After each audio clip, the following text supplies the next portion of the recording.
deadly riots over the government's plan to avoid defaulting on its loans. Is that the unemployment keeps rising, and it has to keep rising just because you have an excess supply of goods, which is this is all borrowed money that our and that kids debt is owned by banks in other countries.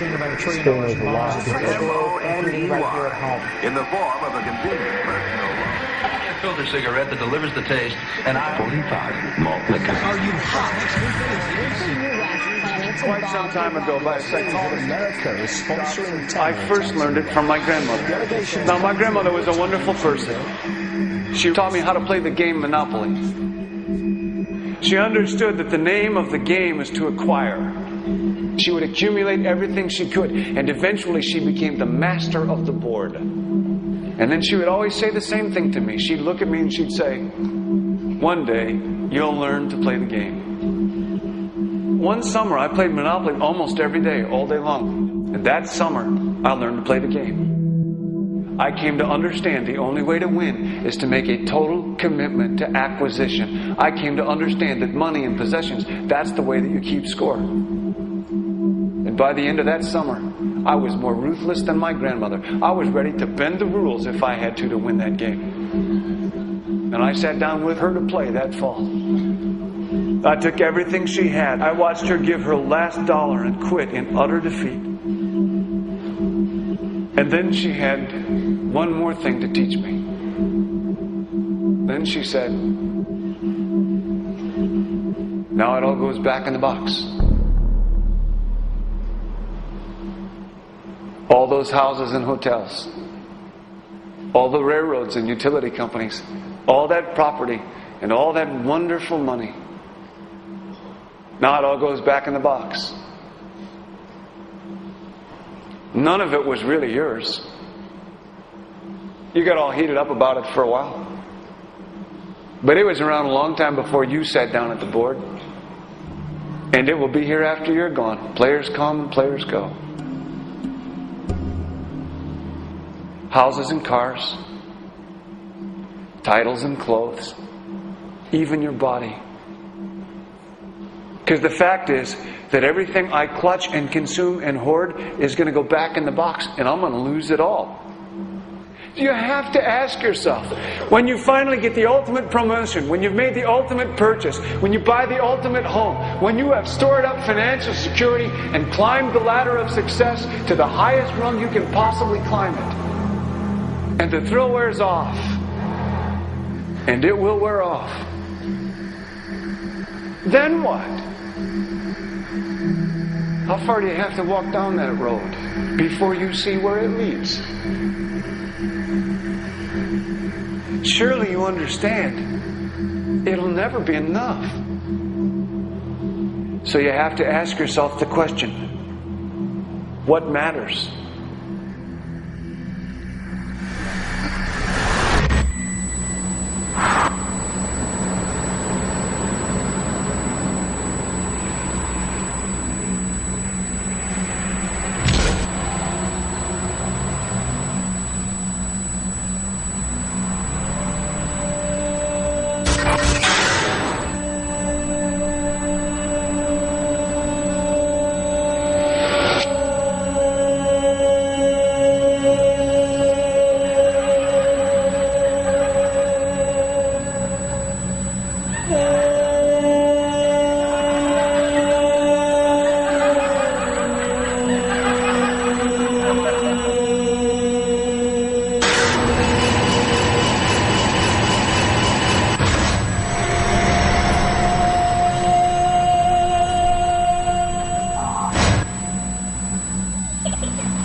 When I was a young man, growing up in New York City, I refused to pledge allegiance to the flag.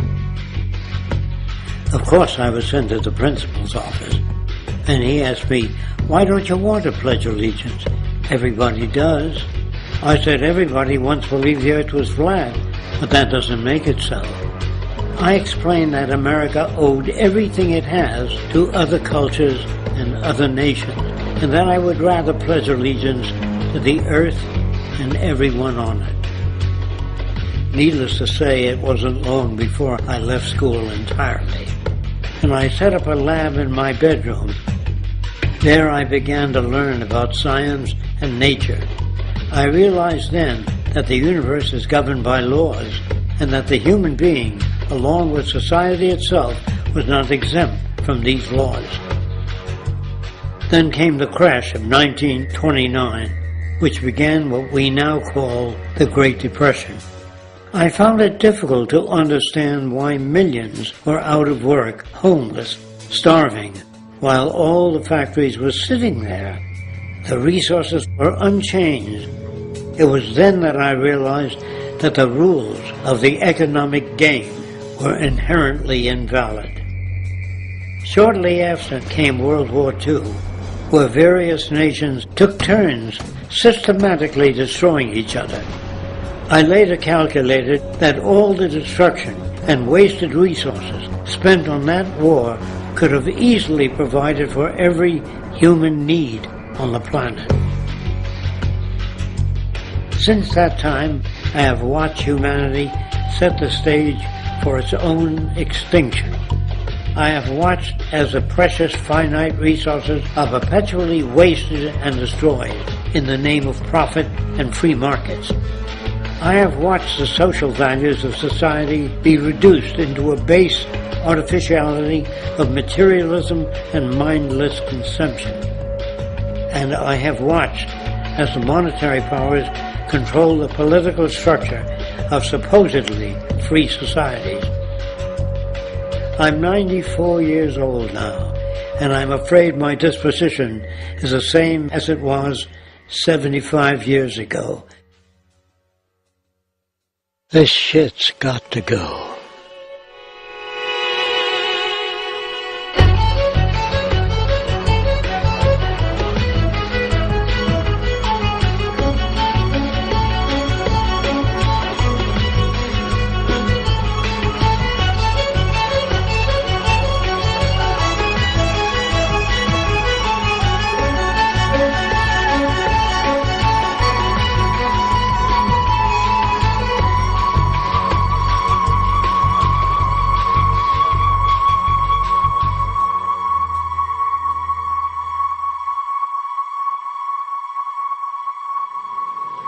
So you're a scientist, and somewhere along the way, hammered into your head is the inevitable nature versus nurture, and that's at least up there with Coke versus Pepsi or Greeks versus Trojans.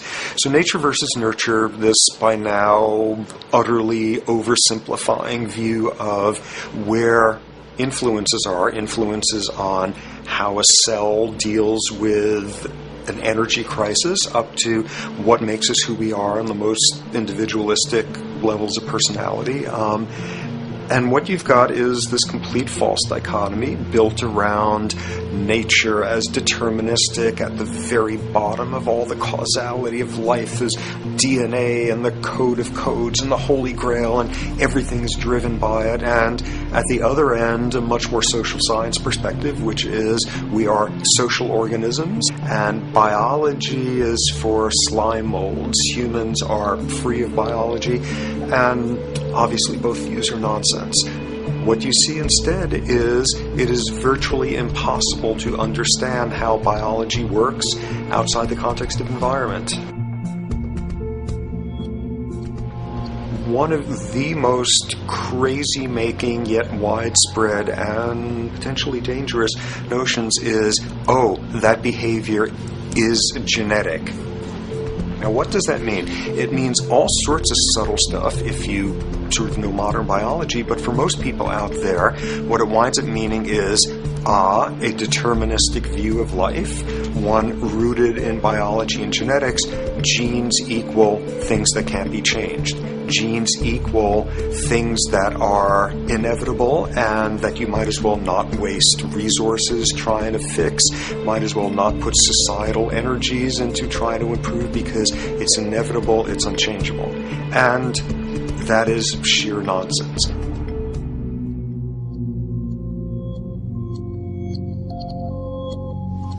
It is widely thought that conditions like ADHD are genetically programmed, conditions like schizophrenia are genetically programmed. The truth is the opposite. Nothing is genetically programmed. They're very rare diseases. I mean, a small handful, extremely sparsely represented in the population, that are truly genetically determined. Most complex conditions might have a predisposition that is a genetic component, but a predisposition is not the same as a predetermination. The whole search for the source of diseases in the genome was doomed to failure before anybody even thought of it, because most diseases are not genetically predetermined. Heart disease, cancer, strokes, rheumatoid conditions, autoimmune conditions in general, mental health conditions, addictions, these are none of them genetically determined. Breast cancer, for example, out of 100 women with breast cancer, only 7 will carry the breast cancer genes. 93 do not. And out of 100 women who do have the genes, not all of them will get cancer.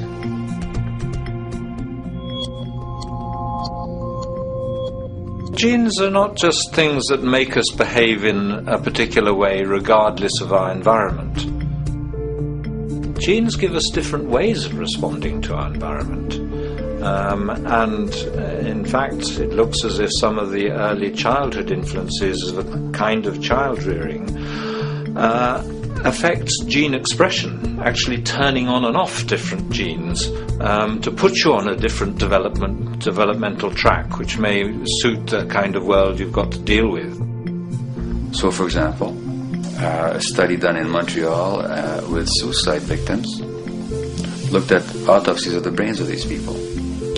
And it turned out that if a suicide victim, these are usually young adults, had been abused as children, the abuse actually caused a genetic change in the brain that was absent in the brains of people who had not been abused.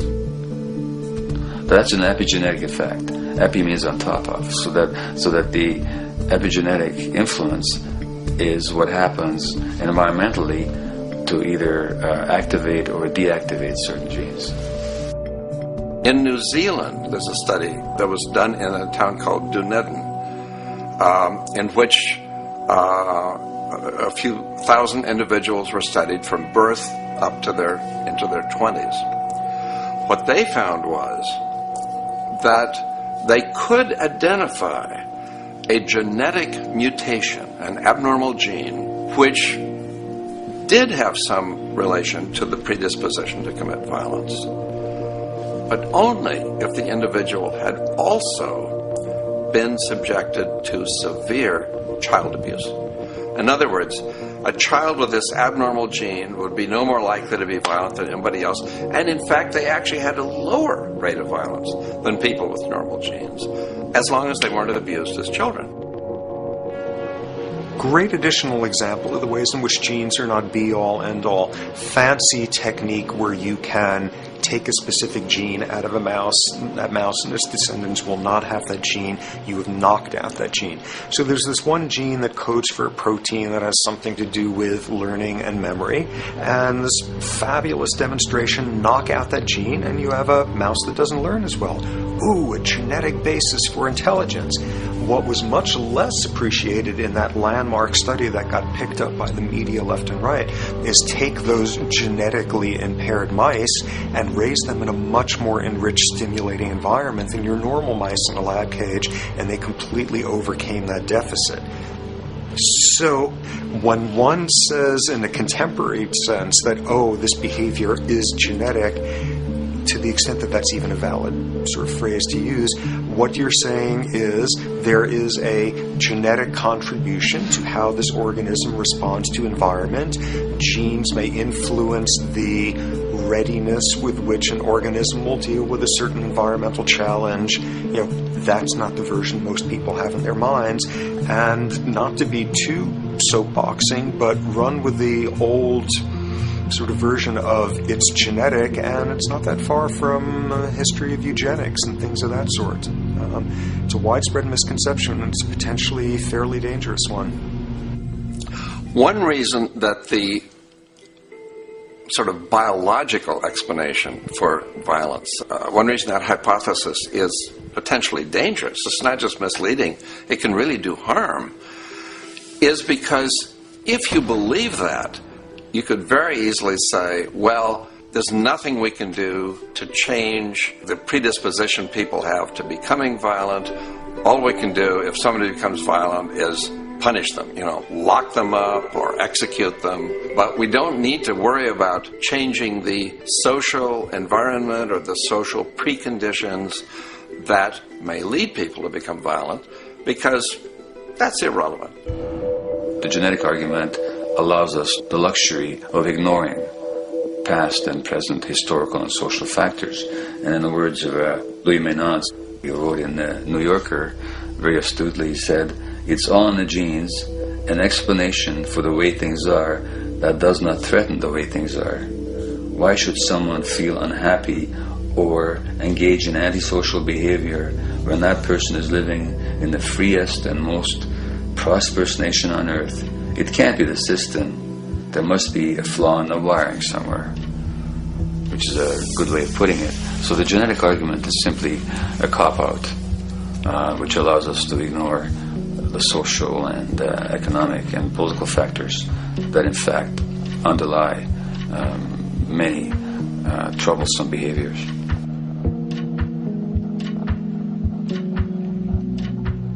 Addictions are usually considered to be a drug-related issue, but looking at it more broadly, I define addiction as any behavior that is associated with craving, with temporary relief, and with long-term negative consequences, along with an impairment of control over it, so that the person wishes to give it up or promises to do so, but can't follow through. And when you understand that, then you can see that there are many more addictions than simply those related to drugs. So there's workaholism, there's addiction to shopping, to the internet, to video games. There's the addiction to power. People have power, but they want more and more and more. Nothing is ever enough for them. Acquisition, corporations that must own more and more. The addiction to oil, or at least to the wealth and to the products made accessible to us by oil. Look at the negative consequences on the environment. We're destroying the very earth that we inhabit for the sake of that addiction. Now, these addictions are far more devastating in their social consequences than the cocaine or heroin habits of my downtown East Side patients. Yet they're rewarded and considered to be respectable. The tobacco company executive that shows a higher profit will get a much bigger reward. He doesn't face any negative consequences legally or otherwise. In fact, he's a respected member of the board of several other corporations. But tobacco smoke-related diseases kill 5.5 million people around the world every year. In the United States, they kill 400,000 people a year. And these people are addicted to what? To profit. To such a degree are they addicted that they're actually in denial about the impact of their activities, which is typical for addicts, is denial. And that's a respectable one. It's respectable to be addicted to profit no matter what the cost. So what is acceptable and what is respectable is a highly arbitrary phenomenon in our society. And it seems like the greater the harm, the more respectable the addiction.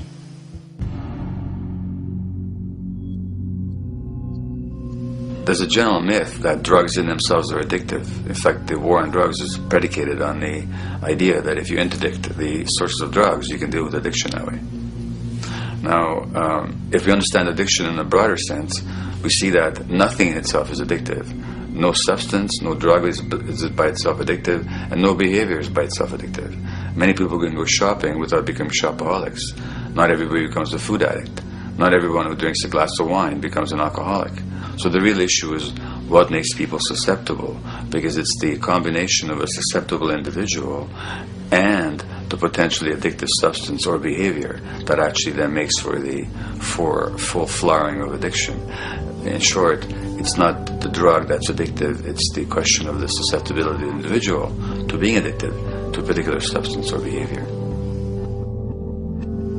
If we wish to understand what then makes some people susceptible, we actually have to look at their life experience. The old idea, although it's old, but it's still broadly held, that addictions are due to some genetic cause is simply scientifically untenable.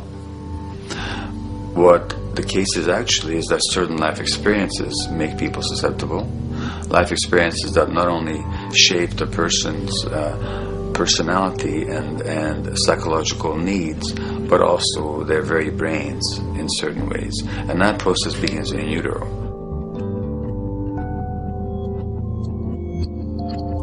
It's been shown, for example, that if you stress mothers during pregnancy, their children are more likely to have traits that predispose them to addictions. And that's because development is shaped by the psychological and social environment. So the biology of human beings is very much affected by and programmed by their life experiences beginning in utero. Environment does not begin at birth. Environment begins as soon as you have an environment. As soon as you are a fetus, you are subject to whatever information is coming through mom's circulations, hormones, levels of nutrients. Great landmark example of this, something called the Dutch hunger winter. 1944, Nazis occupying Holland. For a bunch of reasons, they decide to take all the food and divert it to Germany. For 3 months, everybody there is starving. Tens of thousands of people starve to death. What the Dutch hunger winter effect is, if you were a second or third trimester fetus during the starvation, your body learned something very unique during that time. As it turns out, second, third trimester, something that your body is going about trying to learn about the environment is, well, how menacing of a place is it out there? How plentiful? How much nutrients am I getting by way of mom's circulation? Be a fetus who is starving during that time, and your body programs forever after to be really, really, really stingy with your sugar and fat, and what you do is you store every bit of it. Be a Dutch hunger winter fetus, and half a century later, everything else being equal, you are more likely to have high blood pressure, obesity, or metabolic syndrome. That is environment coming in a very unexpected place. You can stress animals in a laboratory when they're pregnant, and their offspring will be more likely to use cocaine and alcohol as adults. You can stress human mothers. For example, in a British study, women who are abused in pregnancy will have higher levels of the stress hormone cortisol in their placenta at birth, and their children are more likely to have conditions that predispose them to addictions by age 7 or 8. So in utero stress already prepares the ground for all kinds of mental health issues. Israeli study done prior on children born to mothers who were pregnant prior to the onset of the 1967 war. These women, of course, are very stressed, and their offspring have a higher incidence of schizophrenia than the average cohort. So there's plenty of evidence now that prenatal effects have a huge impact on the developing human being.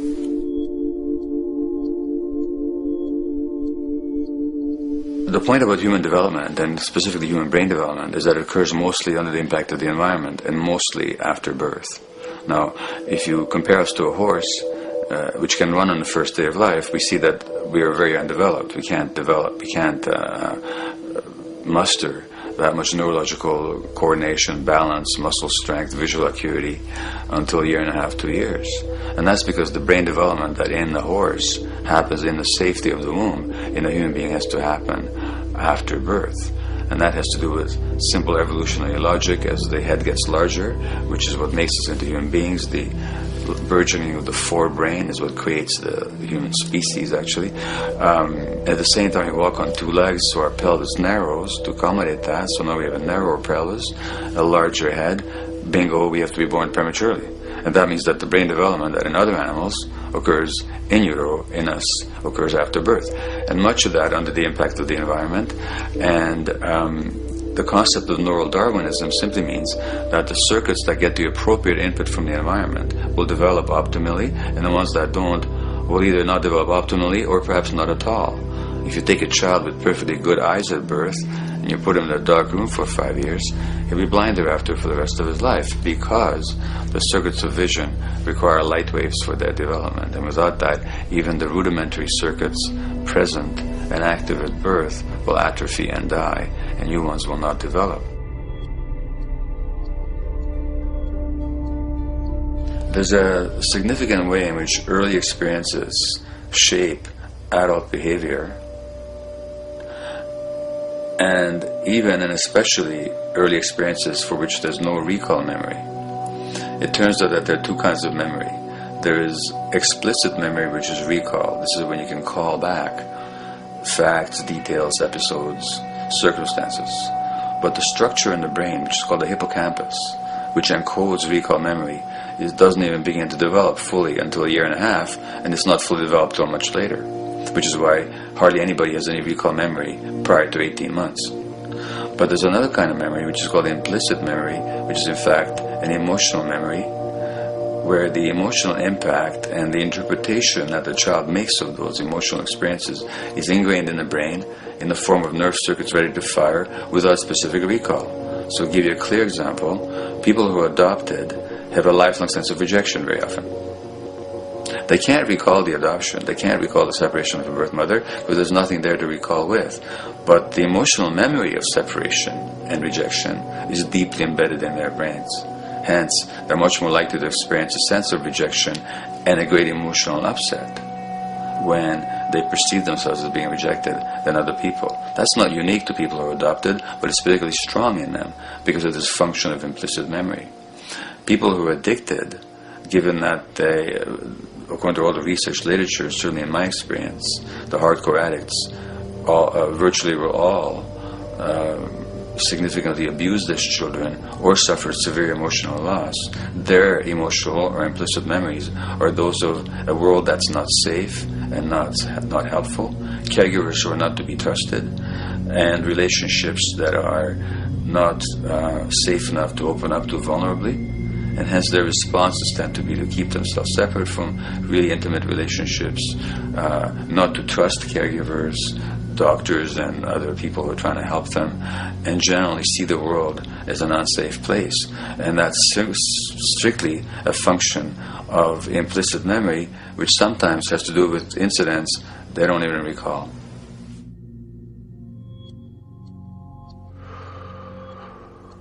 Infants who are born premature are often in incubators and various types of gadgetry and machinery for weeks and perhaps months.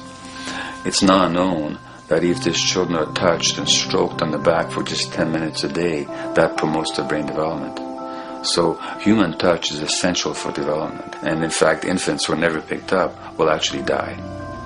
That's how much of a fundamental need being held is to human beings. In our society, there's an unfortunate tendency to tell parents not to pick up their kids, not to hold them, not to pick up babies who are crying for fear of spoiling them, or to encourage them to sleep through the night. You don't pick them up, which is just the opposite of what the child needs. Children might go back to sleep because they give up and their brains just shut down as a way of defending against the vulnerability of being abandoned really by their parents. But their implicit memories will be that of a world that doesn't give a damn. A lot of these differences are structured very early in life. In a way, if you like, the parental experience of adversity, how tough life is or how easy it is passed on to children, whether through maternal depression or parents being bad-tempered with their kids because they've had a hard day, or just being too tired at the end of the day. And these have very powerful effects, programming children's development, which we know a lot about now. But that early sensitivity isn't just an evolutionary mistake. It exists again in many different species. Even seedlings, there's an early adaptive process to the kind of environment they're growing up in. But for humans, the adaptation is to the quality of social relations. And so early life, how nurturing or how much conflict, how much attention you get, is a taster of the kind of world you may be growing up in. Are you growing up in a world where you have to fight for what you can get, watch your back, fend for yourself, learn not to trust others? Or are you growing up in a society where you depend on reciprocity, mutuality, cooperation, where empathy is important, where your security depends on good relations with other people? And that needs a very different emotional and cognitive development. And that's what the early sensitivity is about. And parenting is almost, quite unconsciously, a system for passing on that experience to children of the kind of world they're in. The great British child psychiatrist D.W. Winnicott said that fundamentally two things can go wrong in childhood. One is when things happen that shouldn't happen, and then things that should happen but don't. And the first category is the traumatic and abusive and abandonment experiences of my downtown East Side patients and of many addicts.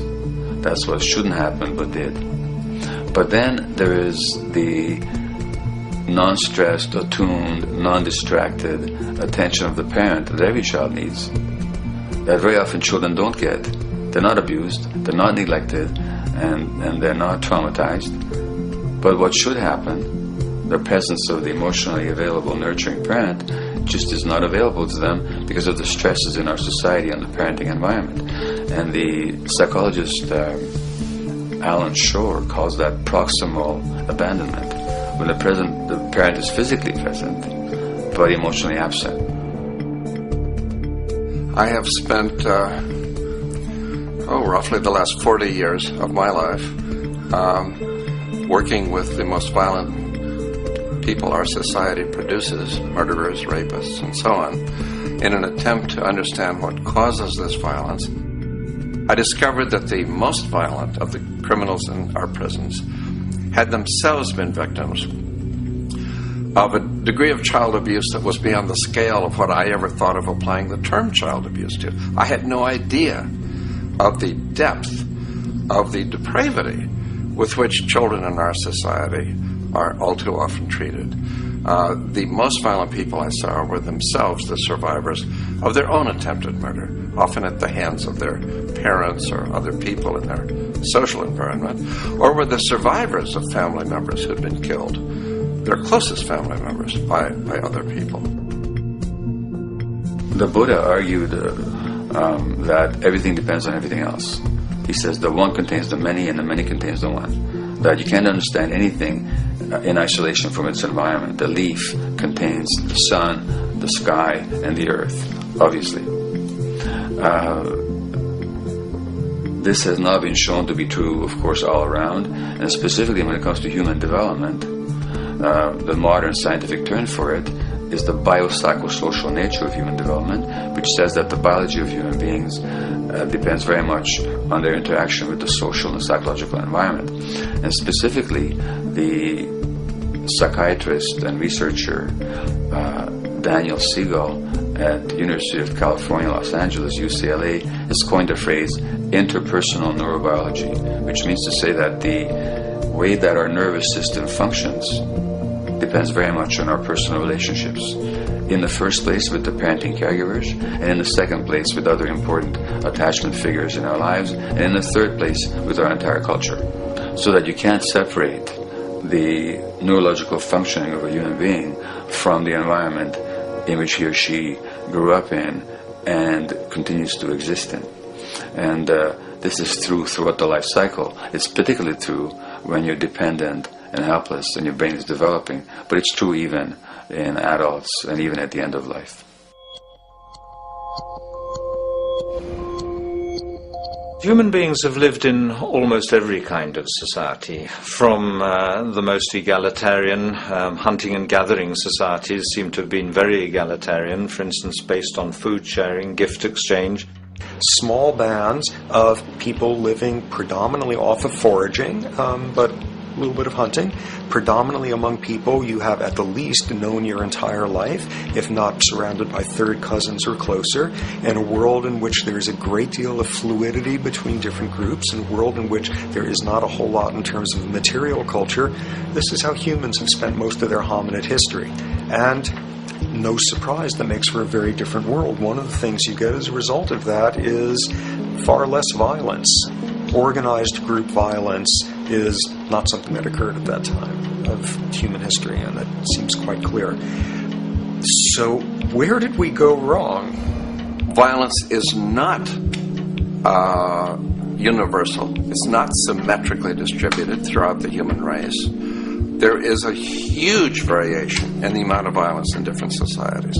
There are some societies that have virtually no violence. There are others that destroy themselves. Some of the Anabaptist religious groups that are complete, strict pacifists, like the Amish, the Mennonites, the Hutterites. Among some of these groups, the Hutterites, there are no recorded cases of homicide. During our major wars, like World War II, where people were being drafted, they would refuse to serve in the military. They would go to prison rather than serve in the military. In the kibbutzim in Israel, the level of violence is so low that the criminal courts there will often send violent offenders, people who have committed crimes, to live on the kibbutzim in order to learn how to live a nonviolent life, because that's the way people live there. So we are amply shaped by society. Our societies, in the broader sense, including our theological, our metaphysical, our linguistic influences, etc., our societies help shape us as to whether or not we think life is basically about sin or about beauty, whether the afterlife will carry a price for how we live our lives or if it's irrelevant. In a broad sort of way, different large societies could be termed as individualistic or collectivist, and you get very different people and different mindsets, and I suspect different brains coming along with that. We in America are in one of the most individualistic of societies, and capitalism being a system that allows you to go higher and higher up a potential pyramid, and the deal is it comes with fewer and fewer safety nets. By definition, the more stratified a society is, the fewer people you have as peers, the fewer people with whom you have symmetrical, reciprocal relationships, and instead all you have are differing spots and endless hierarchies, and a world in which you have few reciprocal partners is a world with a lot less altruism.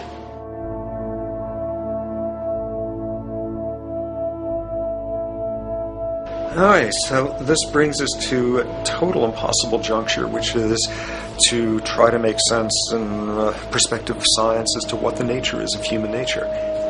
You know, on a certain level, the nature of our nature is not to be particularly constrained by our nature. We come up with more social variability than any species out there, more systems of belief, of styles of family structures, of ways of raising children.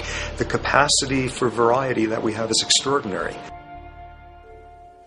In a society which is predicated on competition and really very often the ruthless exploitation of one human being by another, the profiteering of other people's problems, and very often the creation of problems for the purpose of profiteering, the ruling ideology will very often justify that behavior by appeals to some fundamental and unalterable human nature. So the myth in our society is that people are competitive by nature, and that they're individualistic, and that they're selfish. The real reality is quite the opposite. We have certain human needs. The only way that you can talk about human nature concretely is by recognizing that there's certain human needs. We have a human need for companionship and for close contact, to be loved, to be attached to be accepted, to be seen, to be received for who we are. If those needs are met, we develop into people who are compassionate and cooperative and who have empathy for other people. So the opposite that we often see in our society is in fact the distortion of human nature, precisely because so few people have their needs met.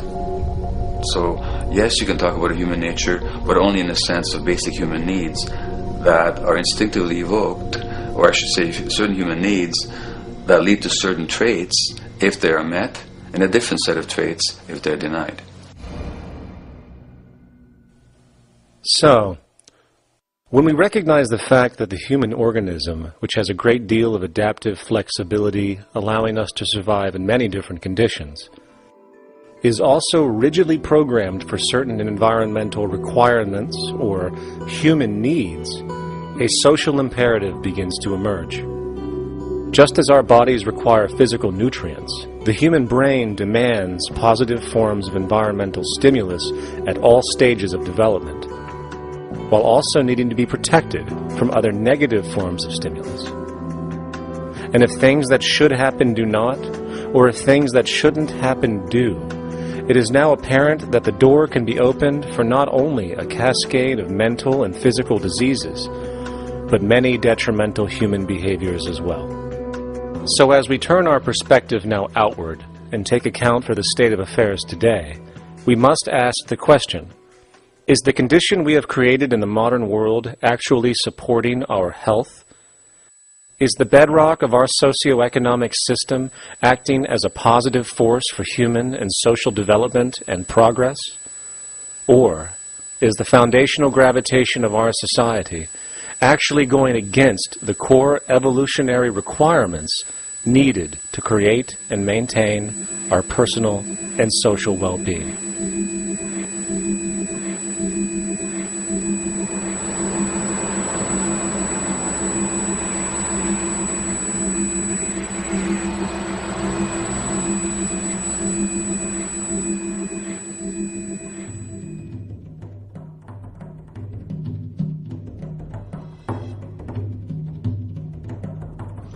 So one might ask, where did this all begin, what we have today, really a world in a state of cumulative collapse? You get it started with John Locke. And John Locke introduces property, and he has three provisos for just private right and property. And the three provisos are that there must be enough left over for others, and that you must not let it spoil, and that you, most of all, must mix your labor with it. It seems justified. You mix your labor with the world, then you're entitled to the product, and as long as there's enough left over for others, and as long as it doesn't spoil, you don't allow anything to go to waste, that's okay. Well, he spends a long time of his famous treatise of government, and it's since been the canonical text for economic and political and legal understanding. Is still the classic text of study. Well, what he did is, after he gives the provisos, and you're almost thinking at the time whether you're for private property or not, he's given a very good and plausible and powerful defense of private property here. Well, he drops them. He drops them like that, right in one sentence. He says, well, once the introduction of money came in by men's tacit consent, then it became, and he doesn't say all the provisos are cancelled, erased, but that's what happens. So now we have not product and your property earned by your own labor. Oh no, money buys labor now. There's no longer consideration of whether there's enough left over for others. There's no longer consideration of whether it spoils, because he says, well, money's like silver and gold can't spoil, therefore monies can't be responsible for waste, which is ridiculous. We're not talking about money and silver, we're talking about what its effects are. It's one non sequitur after another. Just the most startling logical legerdemain that he gets away with here. But it fits the interests of capital owners. Then Adam Smith comes along, and what he adds is the religion to this. Locke started with God made it all this way. This is God's right. And now we get also with Smith coming along and says it's not only God's, I mean, he's not saying this, but this is what's happening philosophically in principle. He's saying it's not only a question of private property. That's all now presupposed, is given. And that there's money investors that buy labor, given. That there's no limit to how much they can buy of other men's labor, how much they can accumulate, how much inequality. That's all given now. And so he comes along, and what his big idea is, and again, it's just introduced in parentheses, en passant. You know, when people put out the goods for sale and others, you know, the supply, and other people buy them with the demand and so forth, how do we have supply equaling demand or demand equaling supply? How can they come into equilibrium? And that is one of the central notions of economics, is how do they come into equilibrium? And he says it's the invisible hand of the market that brings them into equilibrium. So now we have God is actually immanent. He just didn't give the rights to property and how, you know, all its wherewithal and its natural rights of doing all that Locke said. Now we have the system itself as God.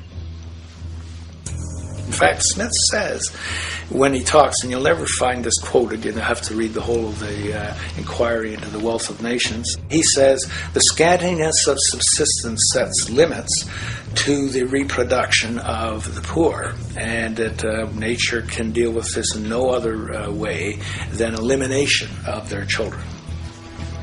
So he anticipated evolutionary theory in the worst sense. This is well before Darwin. And so he called them the race of laborers.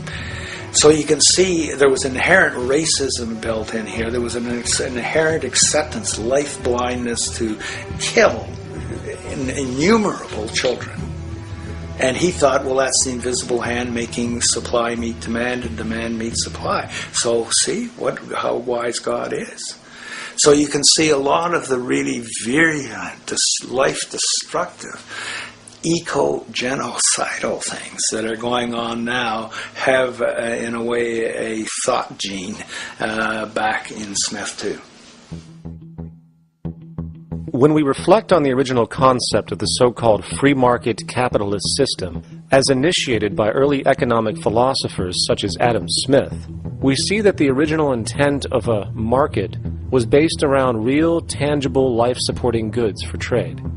Adam Smith never fathomed that the most profitable economic sector on the planet would eventually be in the arena of financial trading or so-called investment, where money itself is simply gained by the movement of other money in an arbitrary game which holds zero productive merit to society. Yet, regardless of Smith's intent, the door for such seemingly anomalous advents was left wide open by one fundamental tenet of this theory. Money is treated as a commodity in and of itself. Today, in every economy of the world, regardless of the social system they claim, money is pursued for the sake of money and nothing else. The underlying idea, which was mysteriously qualified by Adam Smith with his religious declaration of the invisible hand, is that the narrow, self-interested pursuit of this fictional commodity will somehow magically manifest human and social well-being and progress. The reality is that the monetary incentive interest, or what some have termed the money sequence of value, has now completely decoupled from the foundational life interest, which could be termed the life sequence of value. What has happened is that there's a complete confusion in economic doctrine between those two sequences. They think that the money sequence of value delivers the life sequence of value, and that's why they say if more goods are sold, if GDPs rise and so forth, therefore there'll be more well-being, enhanced well-being. We take the GDP to be basically our indicator of social health. Well, there you see the confusion. It's talking about money sequences of value, that is all the receipts, all the revenues that are derived from selling goods, and they're confusing that with life reproduction, so that you have built right into this thing from the beginning is a complete conflation of the money and life sequences of value. So we're dealing with a kind of structured delusion that becomes more and more deadly as the money sequence decouples from producing anything at all. So it's a system disorder. And the system disorder seems to be fatal.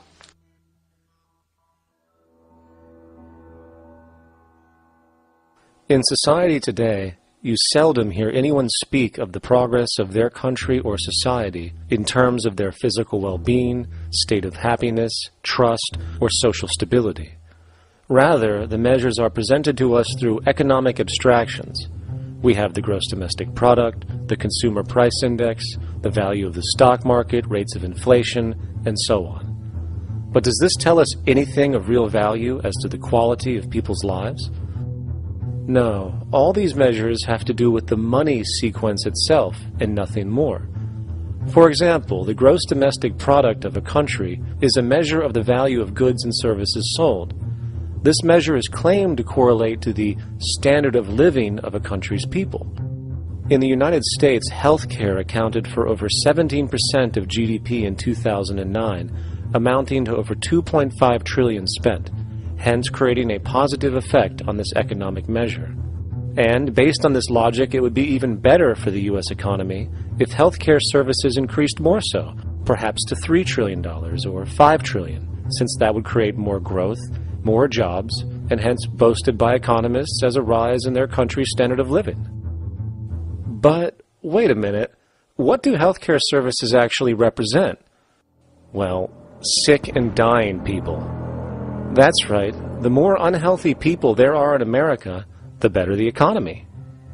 Now, that is not an exaggeration or a cynical perspective. In fact, if we step back far enough, you will realize that the GDP not only doesn't reflect real public or social health on any tangible level, it is, in fact, mostly a measure of industrial inefficiency and social degradation. And the more you see it rise, the worse things are becoming with respect to personal, social, and environmental integrity. You have to create problems to create profit. There is no profit under the current paradigm in saving lives, putting balance on this planet, having justice and peace or anything else. There's just no profit there. There's an old saying, pass a law, create a business. Whether you're creating a business for a lawyer or whatever. So, crime does create business, just like destruction creates business in Haiti. We have now roughly 2 million people incarcerated in this country, and of those, many of them are in prisons run by private corporations, Corrections Corporation of America, Wackenhut, who trade their stock on Wall Street based upon how many people are in jail. Now, that's sickness. But that is a reflection of what this economic paradigm calls for. So what exactly does this economic paradigm call for?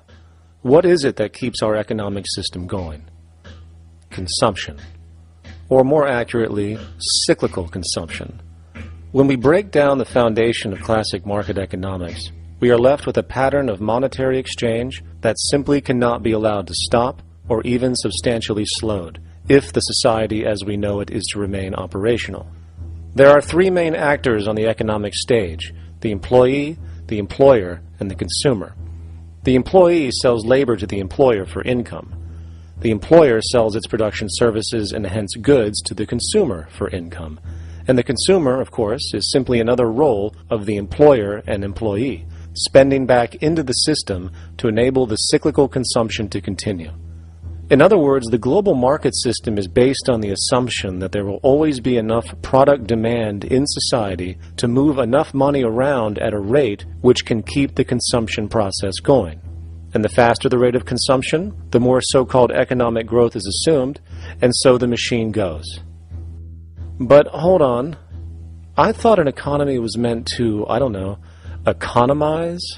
Doesn't the very term have to do with preservation and efficiency and a reduction of waste?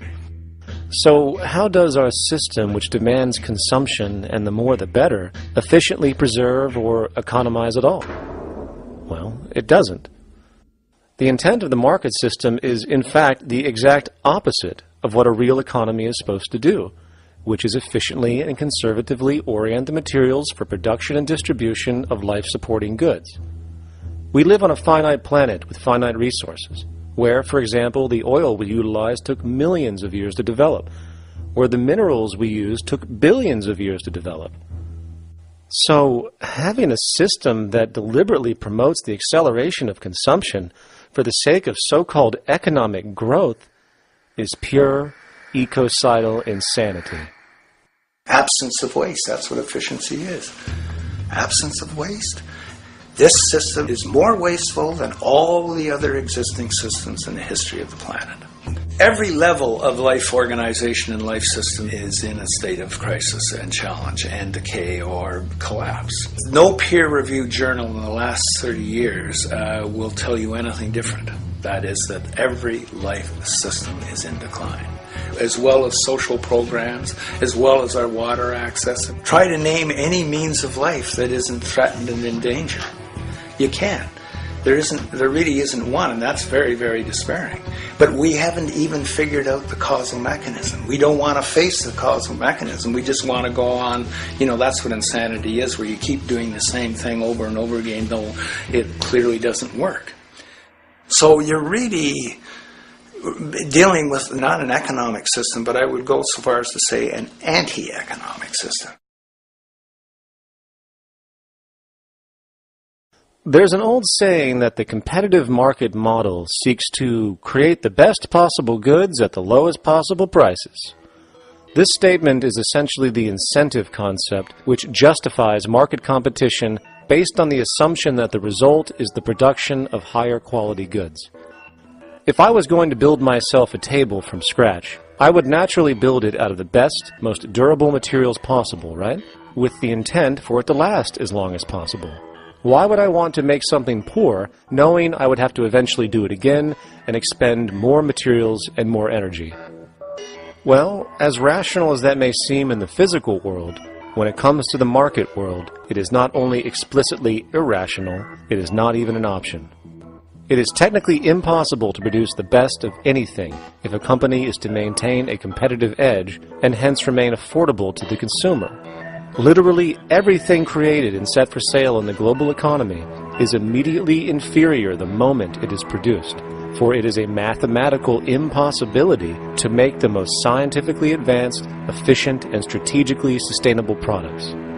This is due to the fact that the market system requires that cost efficiency, or the need to reduce expenses, exist at every stage of production, from the cost of labor to the cost of materials and packaging, and so on. This competitive strategy, of course, is to make sure the public buys their goods rather than from a competing producer, which is doing the exact same thing to also make their goods both competitive and affordable. This immutably wasteful consequence of the system could be termed intrinsic obsolescence. However, this is only one part of a larger problem. A fundamental governing principle of market economics, one that you will not find in any textbook, by the way, is the following. Nothing produced can be allowed to maintain a lifespan longer than what can be endured in order to continue cyclical consumption.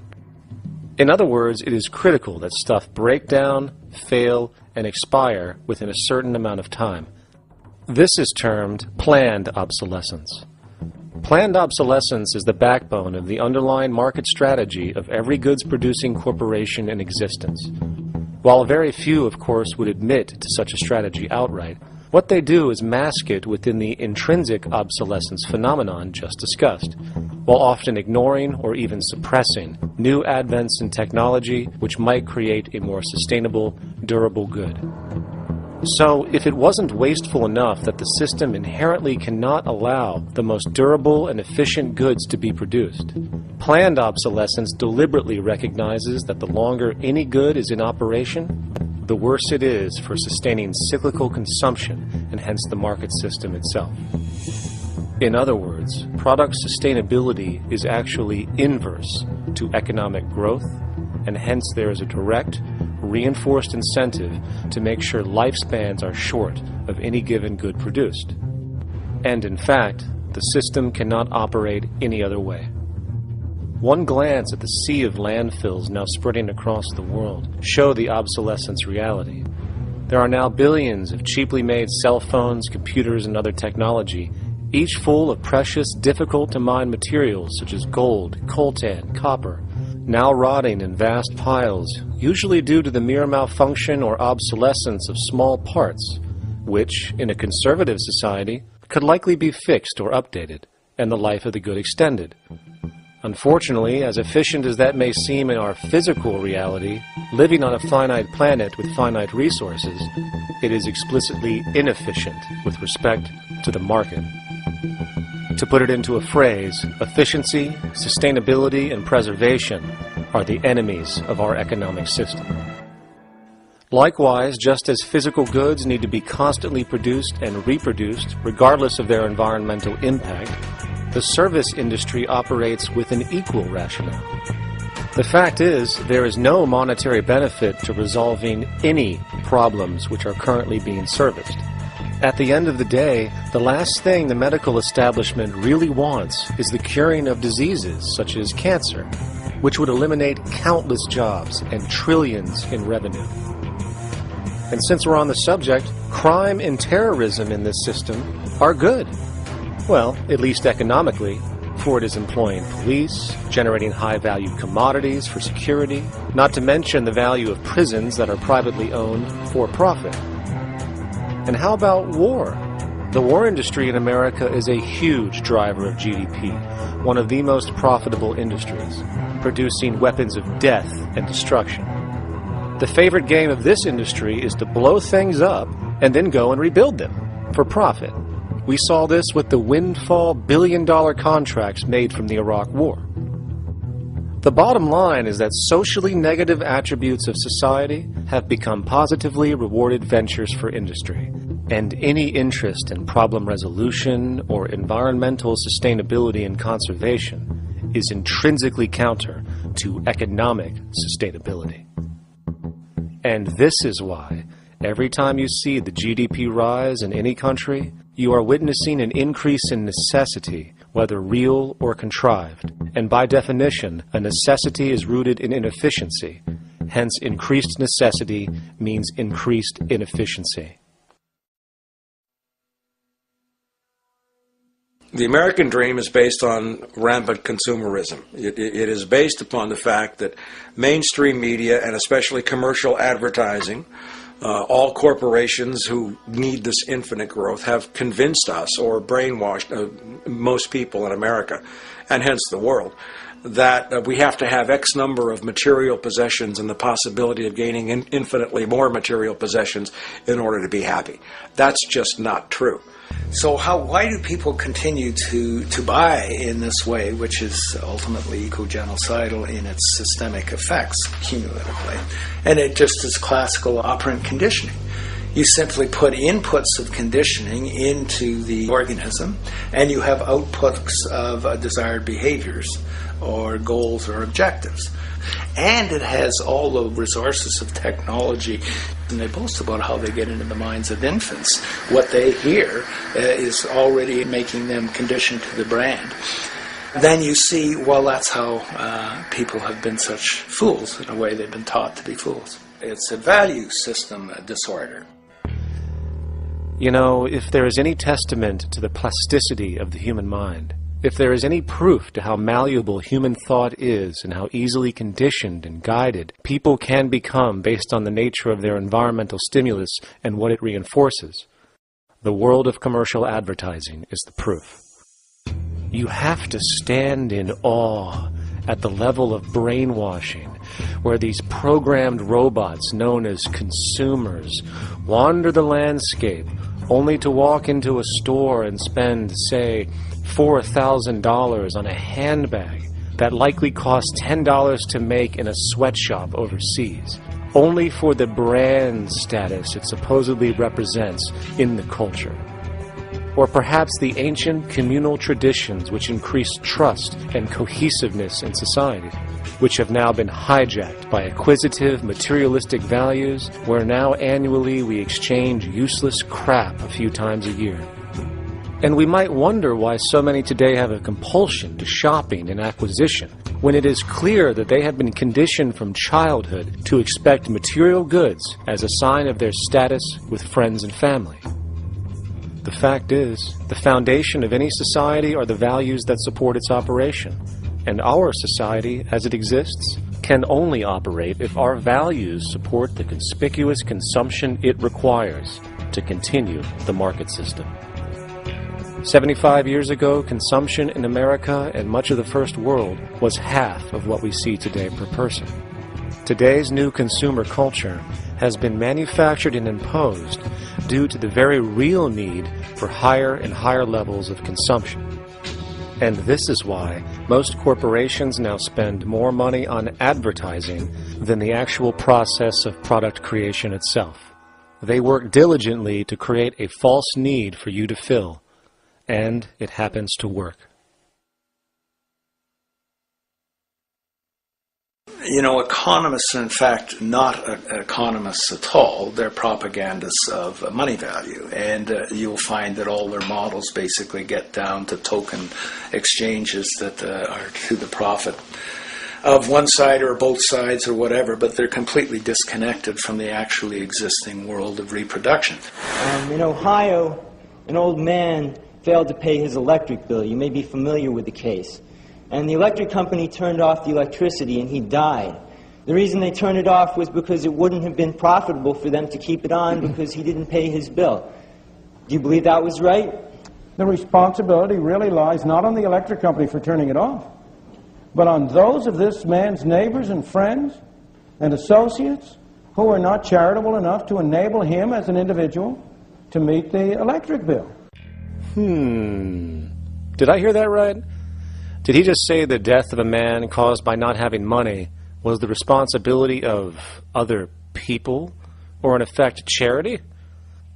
Well then, I guess we're going to need a whole lot of infomercials, little miserable coin slot donations for bodega counters, and a bunch of pickle jars for the billion people now starving to death on this planet because of the very system Milton Friedman promotes.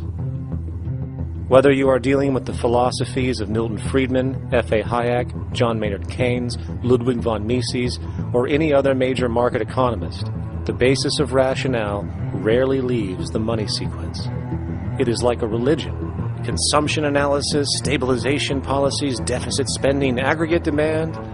It exists as a never-ending, self-referring, self-rationalizing circle of discourse where universal human need, natural resources, or any form of physical life-supporting efficiency is ruled out by default and replaced by the singular notion that humans seeking advantage over each other for money alone, motivated by their own narrow self-interest, will magically create a sustainable, healthy, balanced society.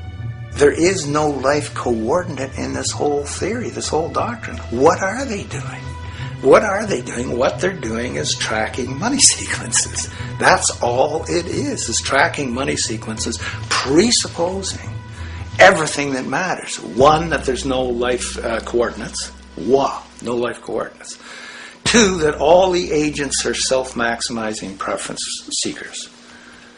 That is, they think of nothing other than themselves and what they can get most for themselves. That's the notion, that's the ruling notion of rationality. Self-maximizing choice. And the only thing that they're interested in self-maximizing is money or commodities. Well, where does social relations come in? It doesn't, except in the exchange to self-maximize. Where do our natural resources come in? They don't, except to exploit. Where does the family come in as being able to survive? It doesn't. They have to have money in order to purchase any good. Well, shouldn't an economy deal somewhere with human need? Isn't that what the fundamental issue is, to satisfy human needs? Oh, need isn't even in your lexicon. You dissolve it into wants. And what is a want? That means money demand that wants to buy.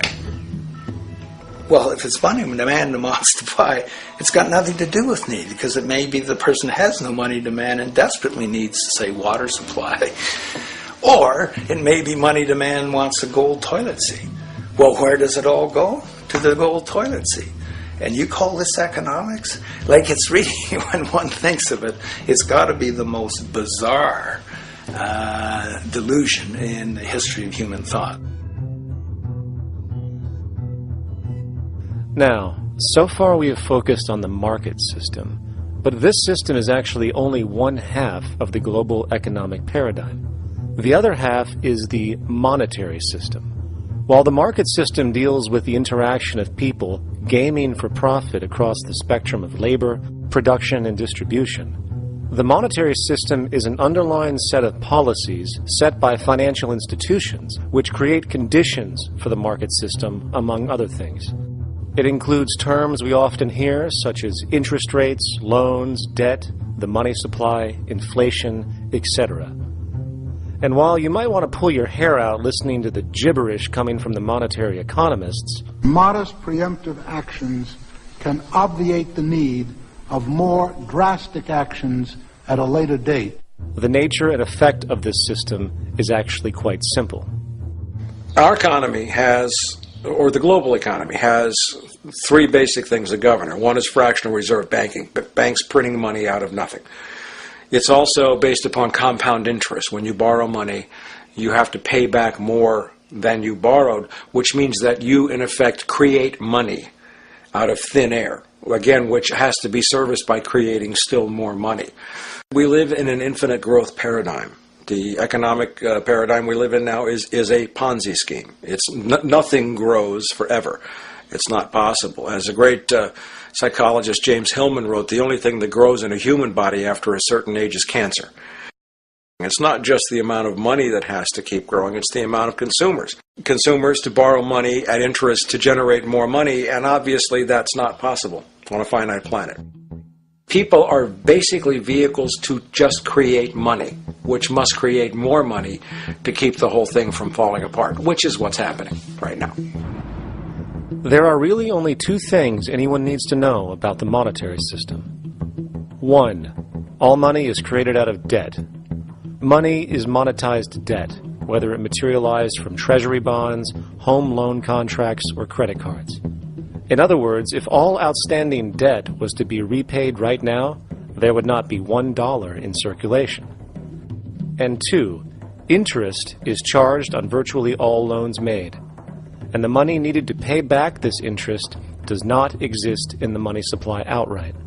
Only the principal is created by the loans, and the principal is the money supply. So, if all this debt was to be repaid right now, not only would there not be $1 left in circulation, there would also be a gigantic amount of money owed that is literally impossible to pay back, for it does not exist. The consequence of all of this is that two things are inevitable: inflation and bankruptcy. As far as inflation, this can be seen as an historical trend in virtually every country today, and easily tied to its cause, which is the perpetual increase of the money supply, which is required to cover the interest charges and keep the system going. As far as bankruptcy, it comes in the form of debt collapse. This collapse will inevitably occur with a person, a business, or a country, and typically happens when the interest payments are no longer possible to make. But there is a bright side to all of this. Well, at least in terms of the market system, because debt creates pressure. Debt creates wage slaves. A person in debt is much more likely to take a low wage than a person who isn't, hence becoming a cheap commodity. So it's great for the corporations to have a pool of people that have no financial mobility. But hey, that same train of thought also goes for entire countries. The World Bank and the International Monetary Fund, which mostly serve proxies for transnational corporate interests, give gigantic loans to troubled countries at very high interest rates. And then, once the countries are deeply in the hole and can't pay, austerity measures are applied, the corporations swoop in, set up sweatshops, and take their natural resources. Now that's market efficiency. But wait, there's more. You see, there's this unique hybrid of the monetary and market system called the stock market, which rather than, actually produce anything real, they just buy and sell money itself. And when it comes to debt, you know what they do? That's right, they trade it. They actually buy and sell debt for profit, from credit default swaps and collateralized debt obligations for consumer debt, to complex derivative schemes used to mask the debt of entire countries, such as the collusion of investment bank Goldman Sachs in Greece, which nearly collapsed the entire European economy. So when it comes to the stock market and Wall Street, we have an entirely new level of insanity born out of the money sequence of value. All you need to know about markets was written in an editorial in the Wall Street Journal a couple years ago. It was called Lessons of the Brain-Damaged Investor. And in this editorial, they explain why people with slight brain damage do better as investors than people with normal brain functionality. Why? Because the slightly brain damaged person has no empathy. And that's the key. If you don't have any empathy, you do well as an investor. And so Wall Street breeds people who have no empathy to go in there and to make decisions and make trades that they have no compunction about and no thought whatsoever as to what they're doing might affect their fellow human being. So they breed these robots, these people who have no souls. And since they don't even want to pay these people anymore, they're now breeding robots, real algorithmic traders. Goldman Sachs in the high-frequency trading scandal. They put a computer next to the exchange, the New York Stock Exchange. This computer, this co-located computer, as they call it, it front-runs all the trades on the exchange, and it hits the exchange with volumes of orders in ways that scalp pennies and nickels away from the exchange. It's like they're siphoning money all day long. They went one quarter last year, 30 or 60 straight days without a single down day, and made millions of dollars every single day. Is that because, well, that's statistically impossible. When I worked on Wall Street, the way it works is everyone kicks upstairs the bribes. The brokers bribe to the office manager bribes to the regional sales manager bribes to the national sales manager. It's a common understanding. At Christmas, who gets the biggest bonus at Christmas in an average brokerage office? The compliance officer. The compliance officer sits there all day long. He's supposed to be making sure you don't violate any of the margin rules and you're complying with the law. Of course, yeah, to the extent that you can bribe the compliance officer, yeah, that's right, you are complying with the law. So how does fraud has become the system? It's no longer a byproduct. It is the system. It's like that old Woody Allen joke. He says, "Doctor, my brother thinks he's a chicken." And the doctor says, "Take a pill, and that should cure the problem." And he says, "No, doctor, you don't understand. We need the eggs."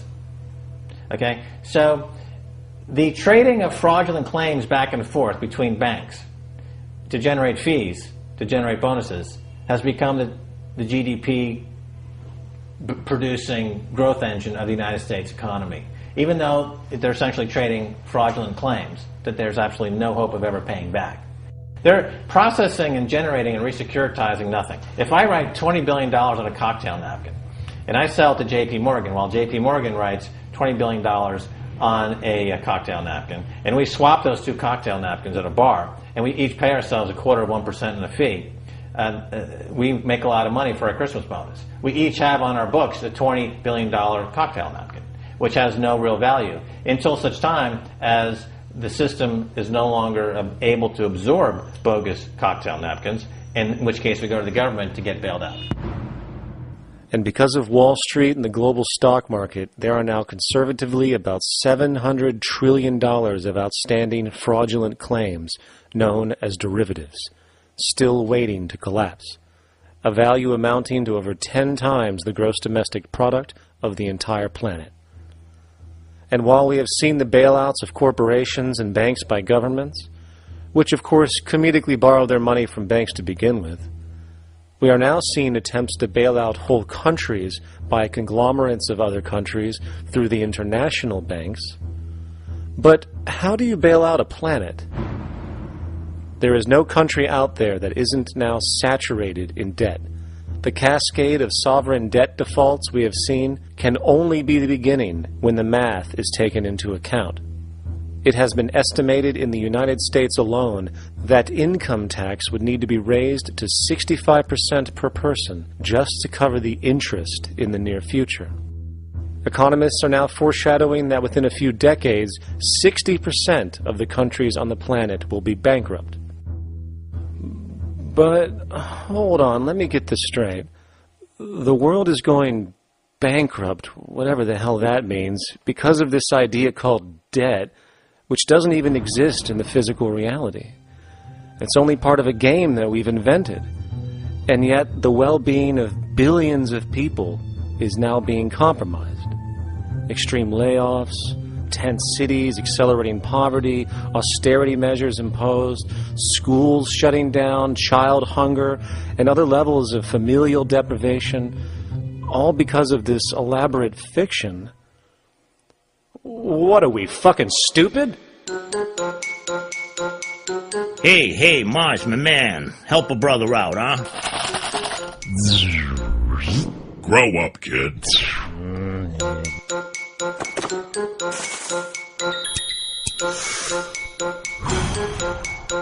Saturn, what's up, man? You remember that smoking nebula I hooked you up with a while back? Listen, Earth, we're getting really tired of you. You've been given everything, and yet you waste it all. You got plenty of resources, and you know it. Why don't you grow up and learn some responsibility, for Christ's sake? You're making your mother miserable.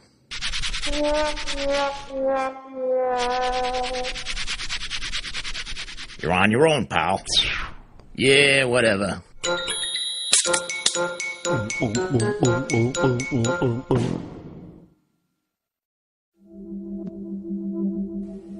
Now, all of this considered, from the waste machine known as the market system to the debt machine known as the monetary system, hence creating the monetary market paradigm which defines the global economy today, there is one consequence that runs through the entire machine: inequality. Whether it is the market system which creates a natural gravitation towards monopoly and power consolidation, while also generating pockets of wealthy industries that tower over others regardless of utility, such as the fact that top hedge fund managers on Wall Street now take home over $300 million a year for contributing literally nothing, while a scientist looking for a cure for a disease trying to help humanity might make $60,000 a year if they're lucky. Or whether it is the monetary system, which has class division built right into its structure. For example, if I have $1 million to spare and I put it into a CD at 4% interest, I will make $40,000 a year. No social contribution, no nothing. However, if I'm a lower class person and have to take loans to buy my car or home, I am paying in interest, which, in abstraction, is going to pay that millionaire with the 4% CD. This stealing from the poor to pay the rich is a foundational, built-in aspect of the monetary system, and it could be labeled structural classism. Of course, historically, social stratification has always been deemed unfair, but obviously accepted overall as now 1% of the population owns 40% of the planet's wealth. But, material fairness aside, there is something else going on underneath the surface of inequality, causing an incredible deterioration in public health as a whole. Well, I think people are often puzzled by the contrast between the material success of our societies, unprecedented levels of wealth, and the many social failings. I mean, you know, if you look at the rates of drug abuse or violence or self-harm amongst kids or mental illness, there's clearly something going deeply wrong with our societies. What the data that I've been describing does is simply shows that intuition that people have had for hundreds of years, that inequality is divisive and socially corrosive, that intuition is truer than I think we ever imagined.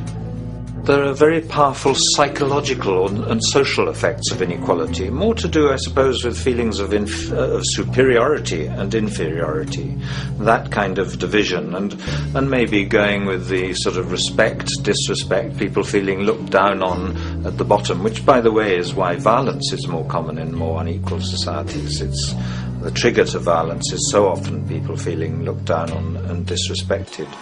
If there is one principle I can emphasize that is the most important principle underlying the prevention of violence, it would be equality.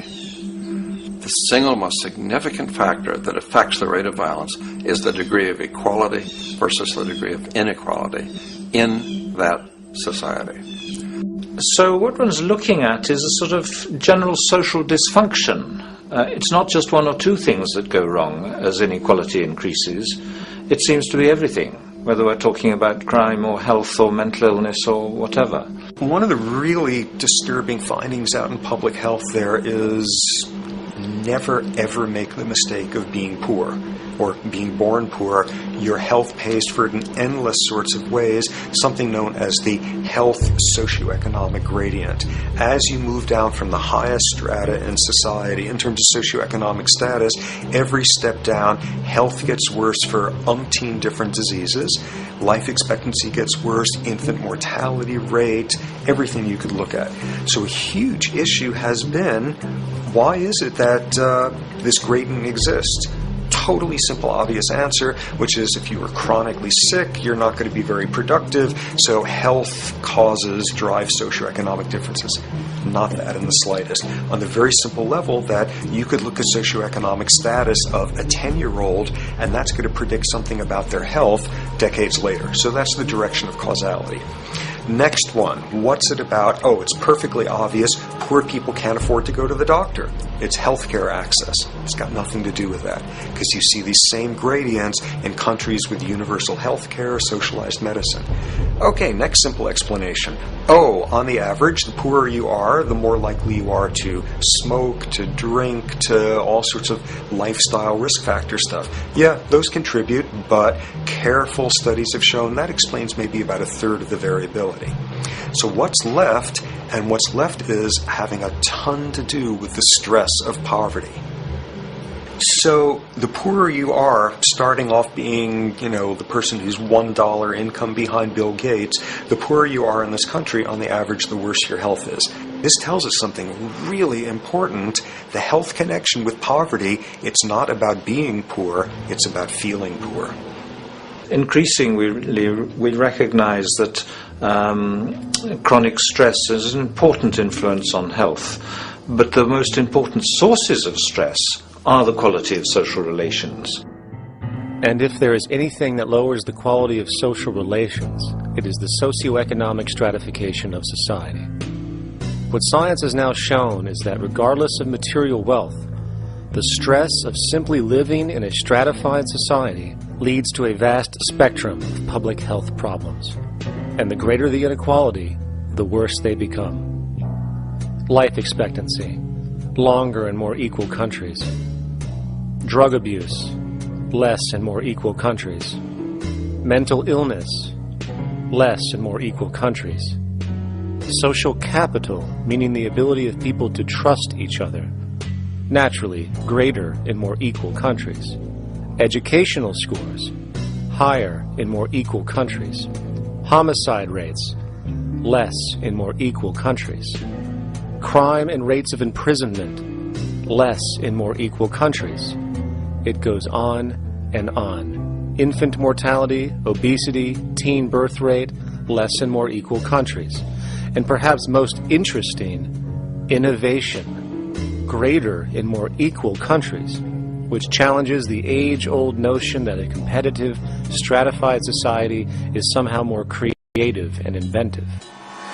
Moreover, a study done in the UK called the Whitehall Study confirmed that there is a social distribution of disease as you go from the top of the socioeconomic ladder to the bottom. For example, it was found that the lowest rungs of the hierarchy had a 4-fold increase of heart disease-based mortality compared to the highest rungs. And this pattern exists irrespective of access to health care. Hence, the worse a person's relative financial status, the worse their health is going to be on average. This phenomenon is rooted in what could be termed psychosocial stress, and it is at the foundation of the greatest social distortions plaguing our society today. Its cause? The monetary market system. Make no mistake, the greatest destroyer of ecology, the greatest source of waste and depletion and pollution, the greatest purveyor of violence, war, crime, poverty, animal abuse, and inhumanity, the greatest generator of social and personal neuroses, mental disorders, depression, anxiety, not to mention the greatest source of social paralysis, stopping us from moving into new methodologies for personal health, global sustainability, and progress on this planet, is not some corrupt government or legislation, not some rogue corporation or banking cartel, not some flaw of human nature, and not some secret hidden cabal that controls the world. It is, in fact, the socio-economic system itself at its very foundation.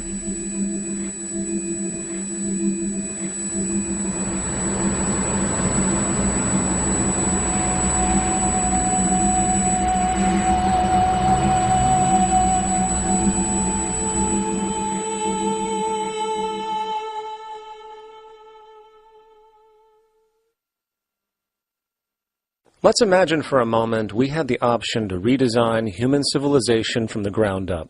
What if, hypothetically speaking, we discovered an exact replica of the planet Earth, and the only difference between this new planet and our current one is that human evolution had not occurred. It was an open palette. No countries, no cities, no pollution, no Republicans, just a pristine, open environment. So, what would we do? Well, first we need a goal, right? And it's safe to say that goal would be to survive. And not to just survive, but to do so in an optimized, healthy, prosperous way. Most people indeed desire to live, and they would prefer to do so without suffering. Therefore, the basis of this civilization needs to be as supportive and hence sustainable for human life as possible, taking into account the material needs of all the world's people, while trying to remove anything that could hurt us in the long run. That goal of, say, maximum sustainability understood, the next question regards our method. What kind of approach do we take? Well, let's see. Last I checked, politics was the method of social operation on Earth. So what do the doctrines of the Republicans, liberals, conservatives, or socialists have to say about societal design? Not a damn thing. Okay, then what about religion? Surely the great creator had to have left some blueprint somewhere. No, nothing I can find. Okay then, so what's left? It appears something called science. Science is unique in that its methods demand not only that the ideas proposed be tested and replicated, but everything science comes up with is also inherently falsifiable. In other words, unlike religion and politics, science has no ego, and everything it suggests accepts the possibility of being proven wrong eventually. It holds on to nothing and evolves constantly. Well, that sounds natural enough to me. So then, based on the current state of scientific knowledge in the early 21st century, along with our goal of maximum sustainability for the human population, how do we begin the actual process of construction? Well, the first question to ask, what do we need to survive? The answer, of course, are planetary resources. Whether it is the water we drink, the energy we use, the raw materials we utilize to create tools and shelter, the planet hosts an inventory of resources, many of which are demanded for our survival. So, given that reality, it then becomes critical to figure out what we have and where it is. This means we need to conduct a survey. We simply locate and identify every physical resource on the planet we can, along with the amount available at each location, from the deposits of copper, to the most potent locations for wind farms to produce energy, to the natural freshwater springs, to an assessment of the amount of fish in the ocean, to the most prime arable land for food cultivation, etc. But, since we humans are going to be consuming these resources over time, we then realize that not only do we need to locate and identify, we also need to track. We need to make sure we don't run out of any of this stuff. That would be bad. And this means not only tracking our rates of use, but the rates of earthly regeneration as well, such as how long it takes for, say, a tree to grow or a spring to replenish. This is called dynamic equilibrium. In other words, if we use up trees faster than they can be grown back, we have a serious problem, for it is unsustainable. So then, how do we track this inventory, especially when we recognize that all of this stuff is scattered everywhere?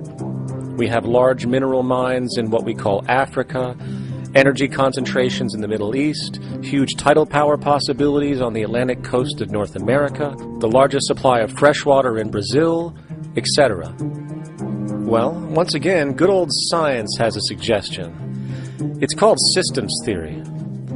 Systems theory recognizes that the fabric of the natural world, from human biology to the earthly biosphere to the gravitational pull of the solar system itself, is one huge synergistically connected system, fully interlinked. Just as human cells connect to form our organs, and the organs connect to form our bodies, and since our bodies cannot live without the earthly resources of food, air, and water, we are intrinsically connected to the earth, and so on. So, as nature suggests, we take all of this inventory and tracking data and create a system to manage it. A global resource management system, in fact, to account for every relevant resource on the planet. There is simply no logical alternative if our goal as a species is survival in the long run. We have to keep track as a whole. That understood, we can now consider production. How do we use all this stuff? What will our process of production be, and what do we need to consider to make sure it is as optimized as possible to maximize our sustainability?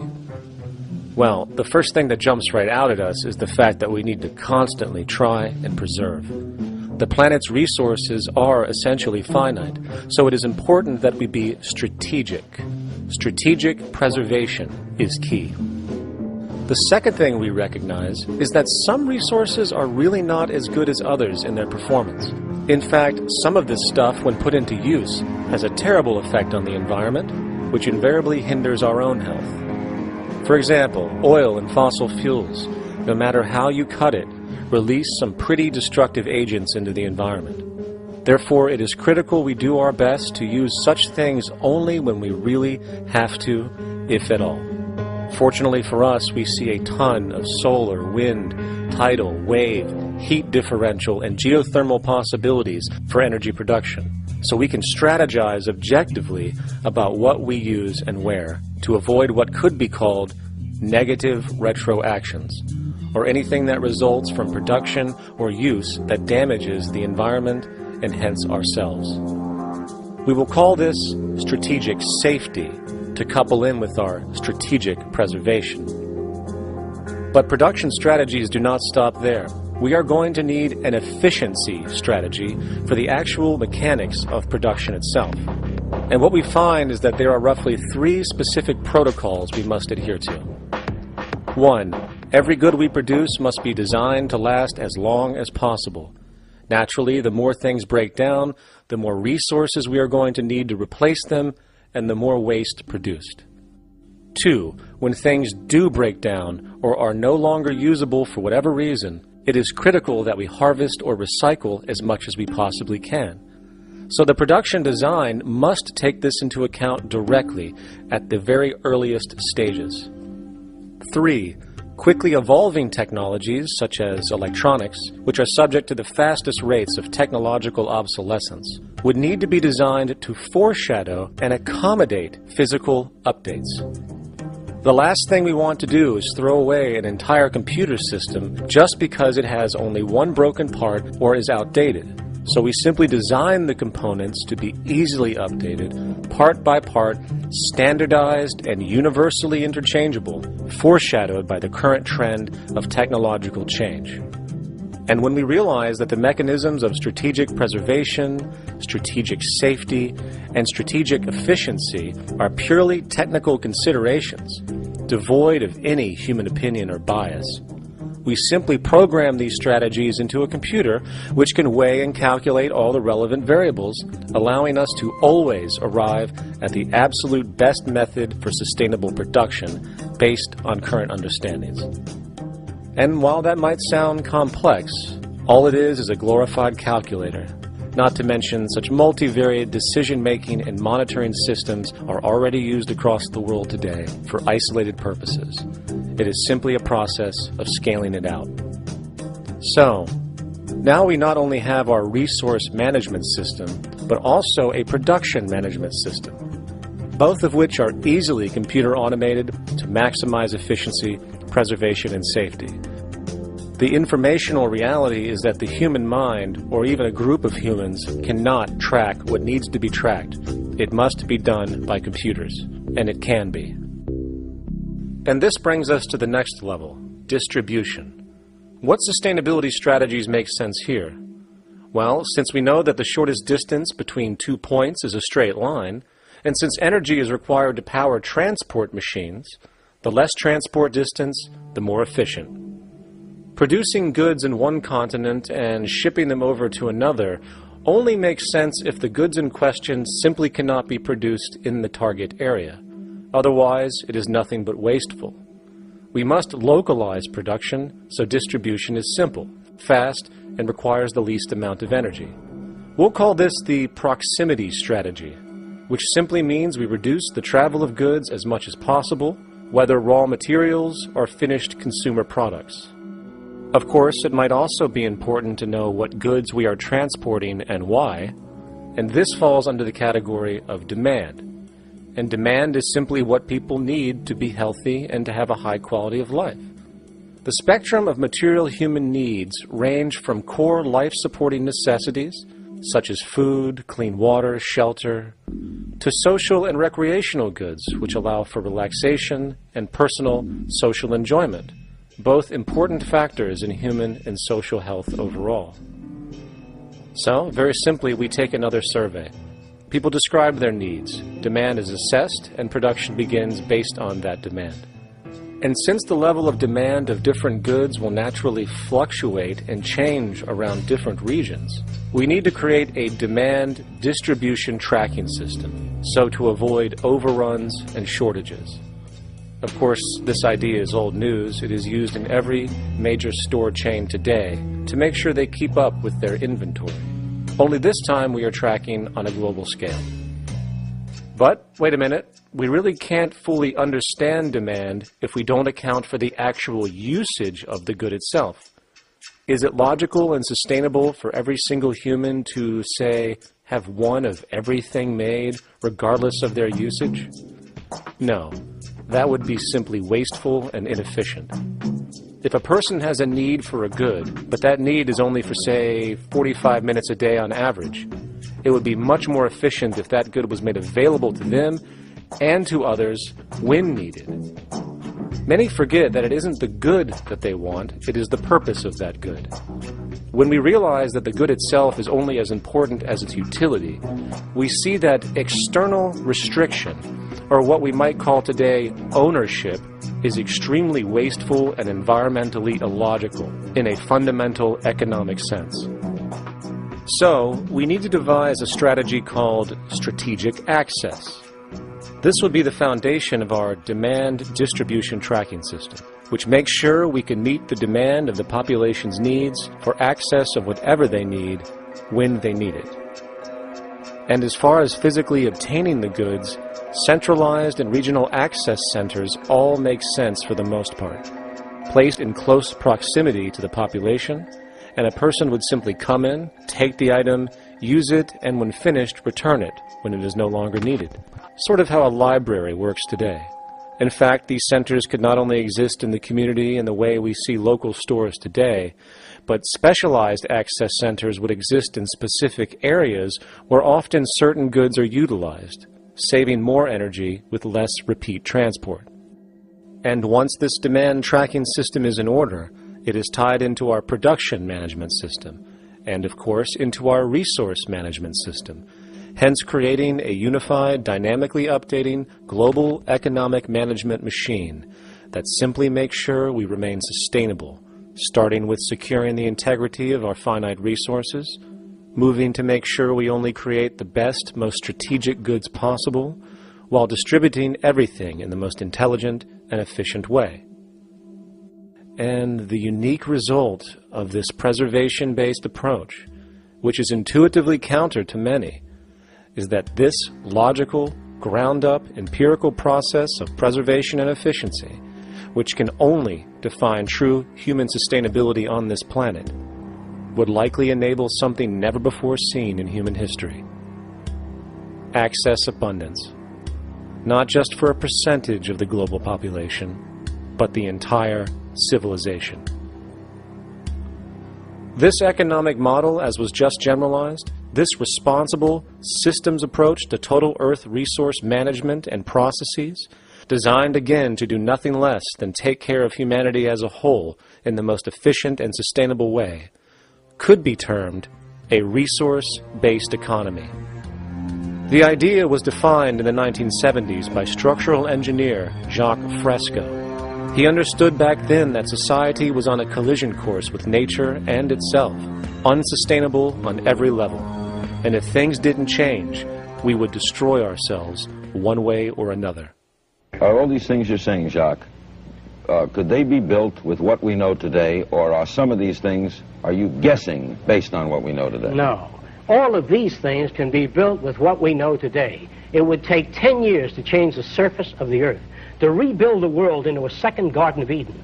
The choice lies with you. The stupidity of a nuclear arms race, the development of weapons, trying to solve your problems politically by electing this political party or that political party, that all politics is immersed in corruption. Let me say it again. Communism, socialism, fascism, the Democrats, the liberals, we want to absorb human beings. All organizations that believe in a better life for man, there are no Negro problems or Polish problems or Jewish problems or Greek problems or women's problems. They're human problems. I'm not afraid of anybody. I don't work for anyone. No one can discharge me. I have no boss. I am afraid to live in the society we live in today. Our society cannot be maintained by this type of incompetency. It was great, the free enterprise system, about 35 years ago. That was the last of its usefulness. Now we've got to change our way of thinking or perish. The horror movies of the future will be our society, the way it didn't work. And politics would be part of a horror movie. Lots of people today use the term cold science because they're analytical. And they don't even know what analytical means. Science means closer approximations of the way the world really works. So it's telling the truth, is what it is. A scientist doesn't try to get along with people. They tell them what their findings are. They have to question all things. And if some scientist comes up with an experiment that shows certain materials have certain strength, other scientists have to be able to duplicate that experiment and come up with the same results.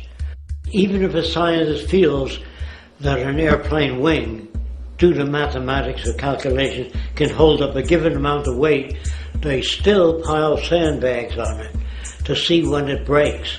And they say, you know, my calculations are right, or they're not correct. I love that system because it's free of bias and free of thinking that math can solve all the problems. You have to put your math to test also. I think that every system that can be put to test should be put to test, and that all decisions should be based upon research. A resource-based economy is simply the scientific method applied to social concern, an approach utterly absent in the world today. Society is a technical invention, and the most efficient methods of optimized human health, physical production, distribution, city infrastructure, and the like reside in the field of science and technology, not politics or monetary economics. It operates in the same systematic way as, say, an airplane, and there is no Republican or liberal way to build an airplane. Likewise, nature itself is the physical referent we use to prove our science, and it is a set system, emerging only from our increased understanding of it. In fact, it has no regard for what you subjectively think or believe to be true. Rather, it gives you an option. You can learn and fall in line with its natural laws and conduct yourself accordingly, invariably creating good health and sustainability, or you can go against the current to no avail. It doesn't matter how much you believe you can just stand up right now and walk on the wall next to you. The law of gravity will not allow it. If you do not eat, you will die. If you are not touched as an infant, you will die. As harsh as it may sound, nature is a dictatorship, and we can either listen to it and come in harmony with it, or suffer the inevitable adverse consequences. So, a resource-based economy is nothing more than a set of proven, life-supporting understandings where all decisions are based upon optimized human and environmental sustainability. It takes into account the empirical life ground, which every human being shares as a need, regardless, again, of their political or religious philosophy. There is no cultural relativism to this approach.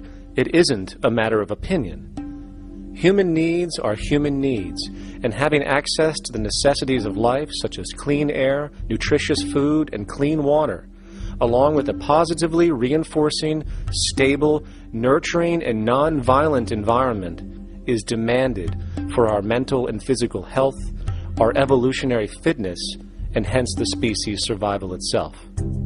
A resource-based economy would be based upon available resources. You can't just bring a lot of people to an island or build a city of 50,000 people without having access to the necessities of life.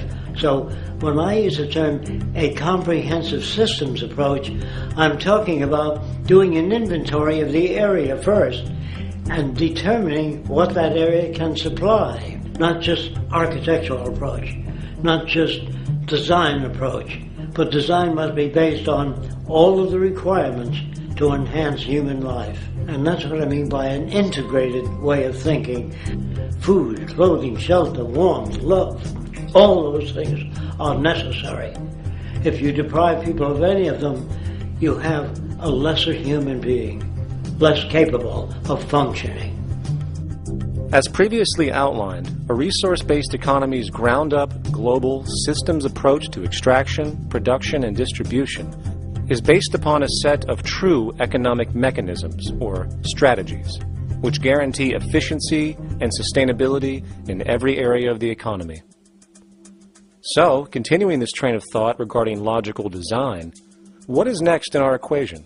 Where does all this materialize? Cities. The advent of the city is a defining feature of modern civilization. Its role is to enable efficient access to the necessities of life, along with increased social support and community interaction. So how would we go about designing an ideal city? What shape should we make it? Square? Trapezoid? Well, given we're going to be moving around the thing, we might as well make it as equidistant as possible for ease, hence the circle. What should the city contain? Well, naturally we need a residential area, a goods production area, a power generation area, an agricultural area. But we also need nurturing as human beings, hence culture, nature, recreation, and education. So let's include a nice open park, an entertainment events area for cultural purposes and socializing, and educational and research facilities. And since we're working with a circle, it seems rational to place these functions in belts based on the amount of land required for each goal, along with ease of access. Very good. Now, let's get down to specifics. First, we need to consider the core infrastructure, or intestines, of the city organism. These would be the water, good, waste, and energy transport channels. Just as we have water and sewage systems under our cities today, we would extend this channeling concept to integrate waste recycling and delivery itself. No more mailmen or garbage men. It is built right in. We could even use automated pneumatic tubes and similar technologies. Same goes for transport. It needs to be integrated and strategically designed to reduce or even remove the need for wasteful, independent automobiles. Electric trams, conveyors, transveyors, and maglevs, which can take you virtually anywhere in the city, even up and down, along with connecting you to other cities as well. And of course, in the event an automobile is required, it is automated by satellite for safety and integrity. In fact, this automation technology is in working order right now. Automobile accidents kill about 1.2 million people every single year, injuring about 50 million. This is absurd and doesn't have to occur. Between efficient city design and automated driverless cars, this death toll can be virtually eliminated. Agriculture. Today, through our haphazard, cost-cutting industrial methods, using pesticides, excessive fertilizers, and other means, we have successfully destroyed much of the arable land on this planet, not to mention also extensively poisoning our bodies. In fact, industrial and agricultural chemical toxins now show up in virtually every human being tested, including infants. Fortunately, there is a glaring alternative: the soilless mediums of hydroponics and aeroponics, which also reduce nutrient and water requirements by up to 75% of our current usage.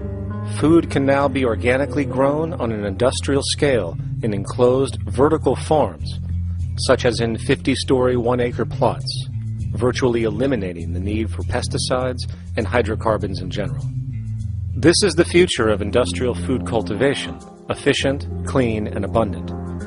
So, such advanced systems would be, in part, what comprise our agricultural belt, producing all the food required for the entire city's population, with no need to import anything from the outside, saving time, waste, and energy. And speaking of energy, the energy belt would work in a systems approach to extract electricity from our abundant renewable mediums, specifically wind, solar, geothermal, and heat differentials, and if near water potentials, tidal and wave power. To avoid intermittency and make sure a positive net energy return occurs, these mediums would operate in an integrated system, powering each other when needed, while storing excessive energy to large supercapacitors under the ground, so nothing can go to waste. And not only does the city power itself, particular structures will also power independently and generate electricity through photovoltaic paints, structural pressure transducers, the thermocouple effect, and other current but underutilized technologies. But of course, this begs the question, how does this technology and goods in general get created in the first place? This brings us to production. The industrial belt, apart from having hospitals and the like, would be the hub of factory production. Completely localized overall, it would of course obtain raw materials by way of the global resource management system just discussed, with demand being generated by the population of the city itself. As far as the mechanics of production, we need to discuss a new, powerful phenomenon, which was sparked very recently in human history and is on pace to changing everything. It's called mechanization, or the automation of labor. Well, if you look around you, you'll notice that almost everything that we use today is built automatically. Your shoes, your clothes, your home appliances, your car, and so on. They are all built by machines in an automatic way. Can we say that the society has not been influenced by these major technological advancements? Of course not. These systems really dictate new structures and new needs, and they make a lot of other things obsolete. So we've been going up in the development and use of technology in an exponential way. So definitely automation is going to continue. You cannot stop technologies that just make sense. Labor automation through technology is at the bottom of every major social transformation in human history. From the agricultural revolution and the invention of the plow, to the industrial revolution and the invention of the powered machine, to the information age we live in now, through essentially the invention of advanced electronics and computers. And with regard to advanced production methods today, mechanization is now evolving on its own, moving away from the traditional method of assembling component parts into a configuration into an advanced method of creating entire products in one single process.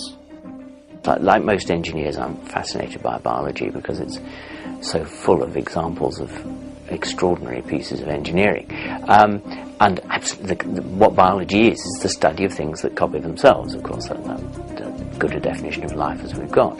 Again, as an engineer, I've always been intrigued by the idea of machines that would copy themselves. RepRap is a three-dimensional printer. That's to say, it's a printer that you plug into a computer, and instead of making two-dimensional sheets of paper with patterns on, it makes real, physical, three-dimensional objects. Now, there's nothing new about that. 3D printers have been around for about 30 years. Big thing about RepRap is that it prints most of its own parts. And so, if you've got one, you can make another one and give it to a friend, as well as being able to print lots of useful things. From the simple printing of basic household goods in your home, to the printing of an entire automobile body in one swoop, advanced automated 3D printing now has the potential to transform virtually every field of production, including home construction. Contour crafting is actually a fabrication technology, the so-called 3D printing, when you directly build a 3D object from a computer model. Using contour crafting, it will be possible to build a 2,000 square foot home entirely by the machine in one day. The reason that people are interested in automating construction is that it really brings a lot of benefits. For example, construction is pretty labor intensive, and although it provides job for a sector of the society, it also has issues and complications. For example, construction is the most dangerous job that there is. It is worse than mining and agriculture. It has got the highest level of fatality almost in every country. Another issue is the waste. An average home in the United States has 3 to 7 tons of waste.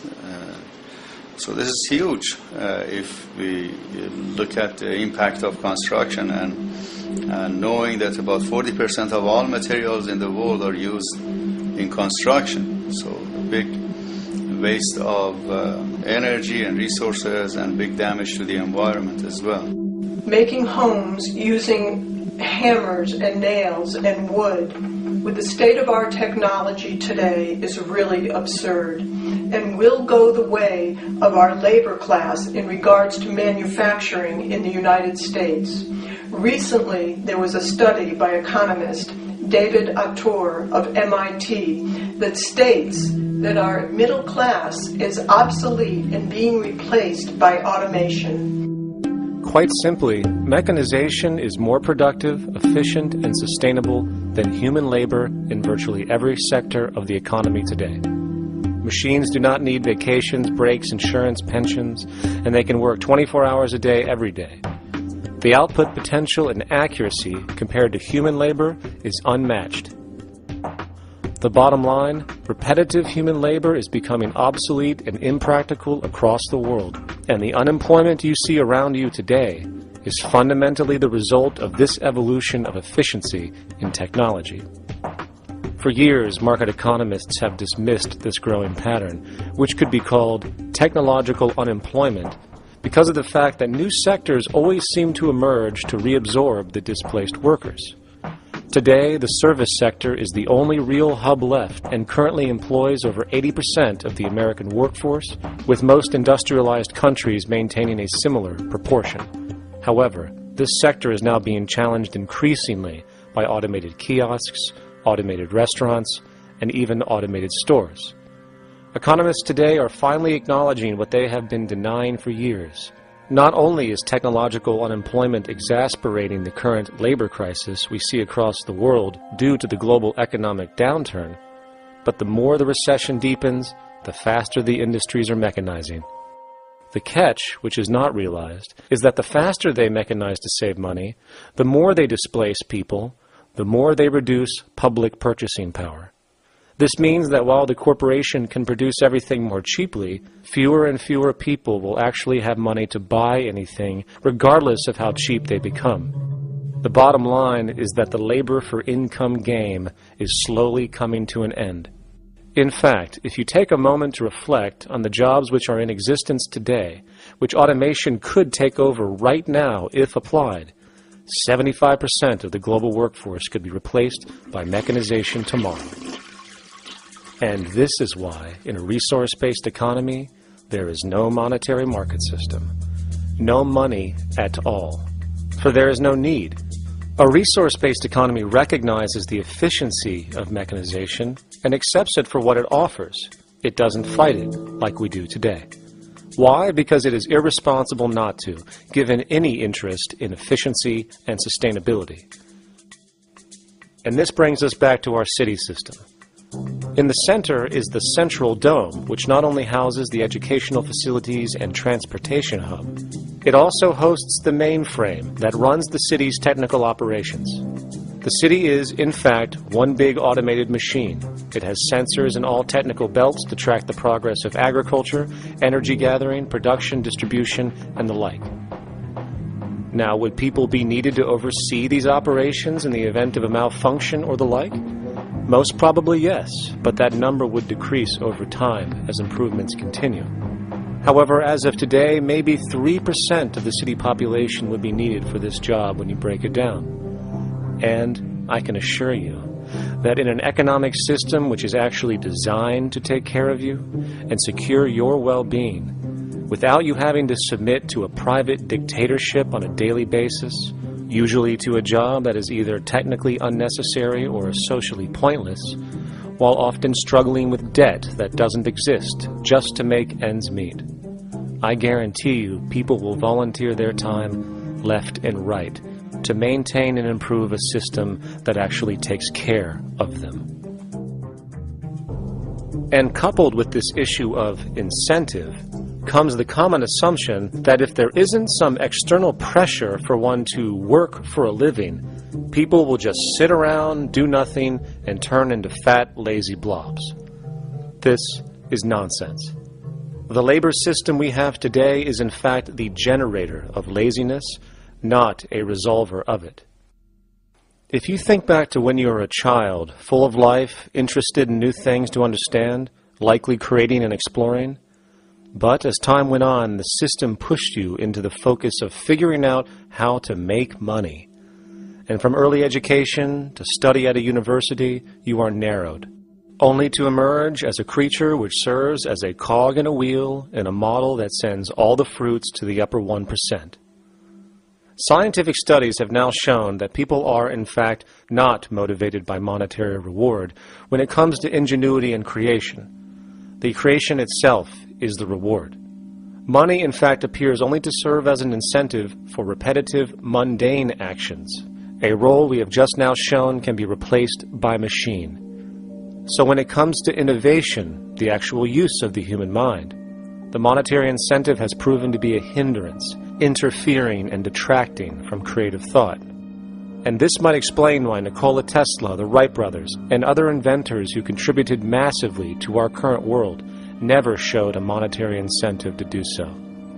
Money is, in fact, a false incentive and causes 100 times more distortion than it does contribution.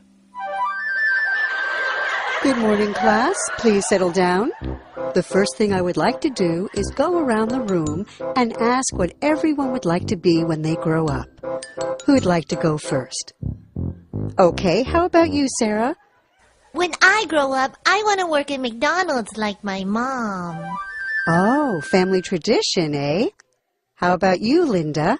When I grow up, I'm going to be a prostitute on the streets of New York City. Oh, glamour girl, huh? Very ambitious. How about you, Tommy? When I grow up, I'm going to be a rich, elitist businessman who works on Wall Street and profits off of the collapse of foreign economies. Enterprising. And great to see some multicultural interest.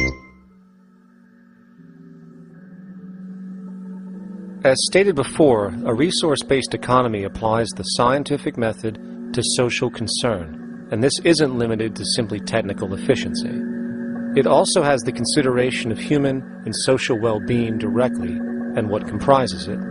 What good is a social system if, in the end, it doesn't produce happiness and peaceful coexistence? So it is important to point out that with the removal of the money system and the necessities of life provided, we would see a global reduction in crime by about 95% almost immediately, for there is nothing to steal, embezzle, scam, or the like. 95% of all people in prisons today are there due to some monetary-related crime or drug abuse, and drug abuse is a disorder, not a crime. So what about the other 5%, the truly violent, often seeming to some as being violent for the sake of being violent? Are they just evil people? The reason that I frankly think it's a waste of time to engage in moral value judgments about people's violence is because it doesn't advance by one iota our understanding of either the causes or the prevention of the violent behavior. People sometimes ask if I believe in forgiving criminals. My answer to that is, no, I don't believe in forgiveness any more than I believe in condemnation.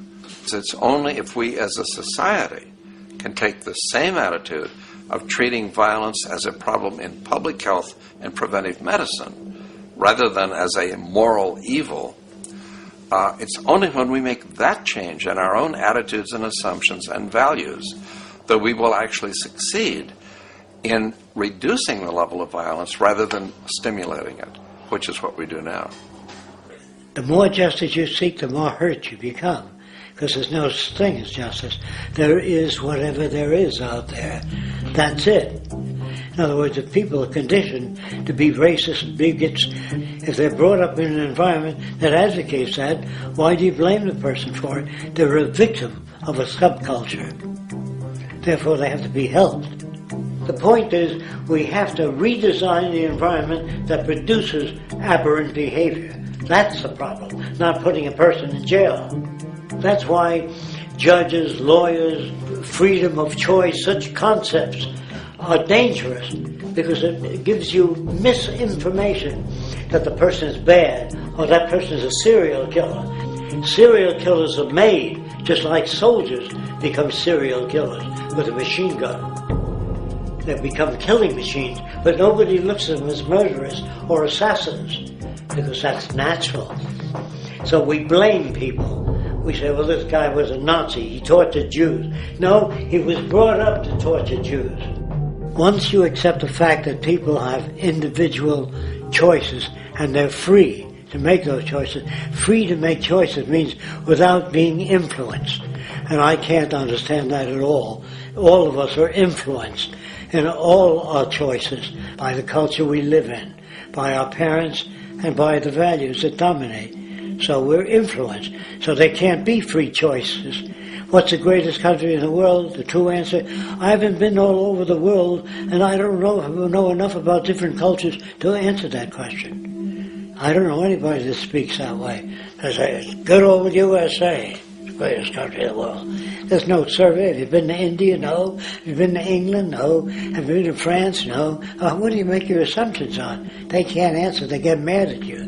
They say, well, goddamn it, who the hell are you to tell me what to think? You know, don't forget, you're dealing with aberrated people. They're not responsible for their answers. They're victims of culture. That means they've been influenced by their culture.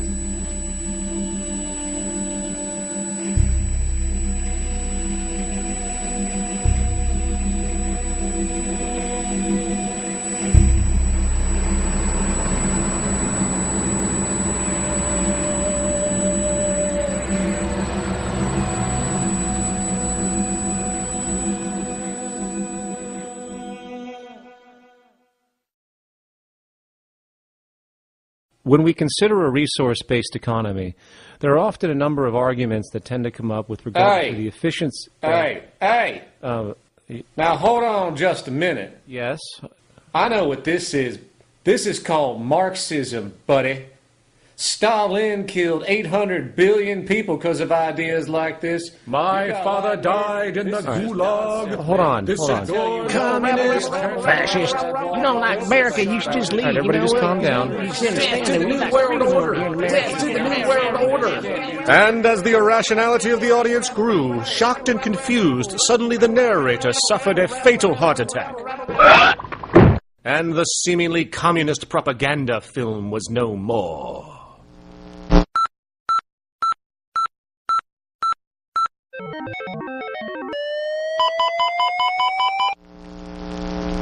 You know, I've said that sort of thing to people in think tank type of situations, and you know, these Club of Rome types and so forth. Marxist? What Marxist? Where did that come from?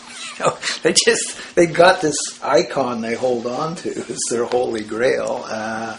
And it's such an easy one, you know. People ask if I'm a socialist or a communist or a capitalist, and I say I'm none of the above. And why do you think that those are the only options? All of those political constructs were created by writers who assumed that we lived on a planet of infinite resources. Not a one of those political philosophies even contemplates that there might be a shortage of anything. I believe that communism, socialism, free enterprise, fascism are part of social evolution. That you can't take a giant step from one culture to another But they're in-between systems. Before there's any ism, we've got a life ground, and the life ground is, as I just described most easily, it's all the conditions required to take your next breath, and that involves the air you breathe, the water you get, the safety you have, the education you can access, all these things that we share and use and that no life in any culture can do without. So we've got to reset down to the life ground, and the life ground is no longer any ism. It's life value analysis. It's simply a matter of historical fact that the dominant intellectual culture of any particular society reflects the interests of the dominant group in that society. In a slave-owning society, the beliefs about human beings and human rights and so on will reflect the needs of the slave owners. In a society which again is based on the power of certain people to control and profit from the lives and work of millions of others, the dominant intellectual culture will reflect the needs of the dominant group. And so that if you look across the board, the ideas that pervade psychology and sociology and history and political economy and political science fundamentally reflect certain elite interests. And the academics who question that too much tend to get shunted to the side or to be seen as sort of radicals. The dominant values of a culture tend to support and perpetuate what is rewarded by that culture. And in a society where success and status is measured by material wealth, not social contribution, it is easy to see why the state of the world is what it is today.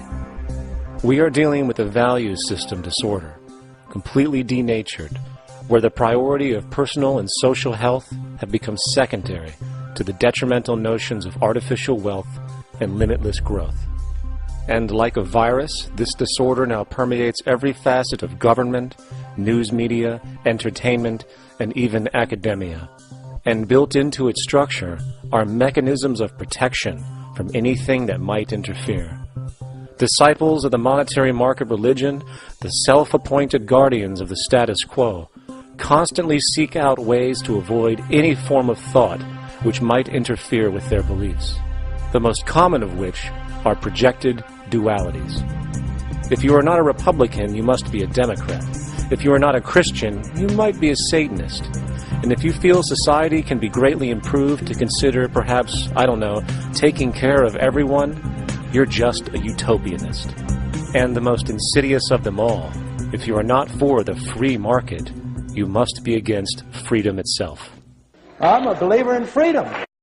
Every time you hear the word freedom being said anywhere or government interference said anywhere, it means, decoded, blocking maximization of turning money into more money for private money possessors. That's it. Every other thing they'll say, we need more commodities for people, this is freedom against tyranny and so forth. Every time you see it, you can decode it down to that. And I think you'll find a one-to-one correlation with every time they use it. And this is the sense in which we might call it's a syntax, a governing syntax of understanding and of value, so that it governs beneath their own recognition of it. So they may not say, I didn't mean that at all, but in fact, that's what they do. Just like you may speak a grammar, and you have rules of grammar you follow without recognizing what the rules are. And so what we have is what I call the ruling value syntax that underlies this.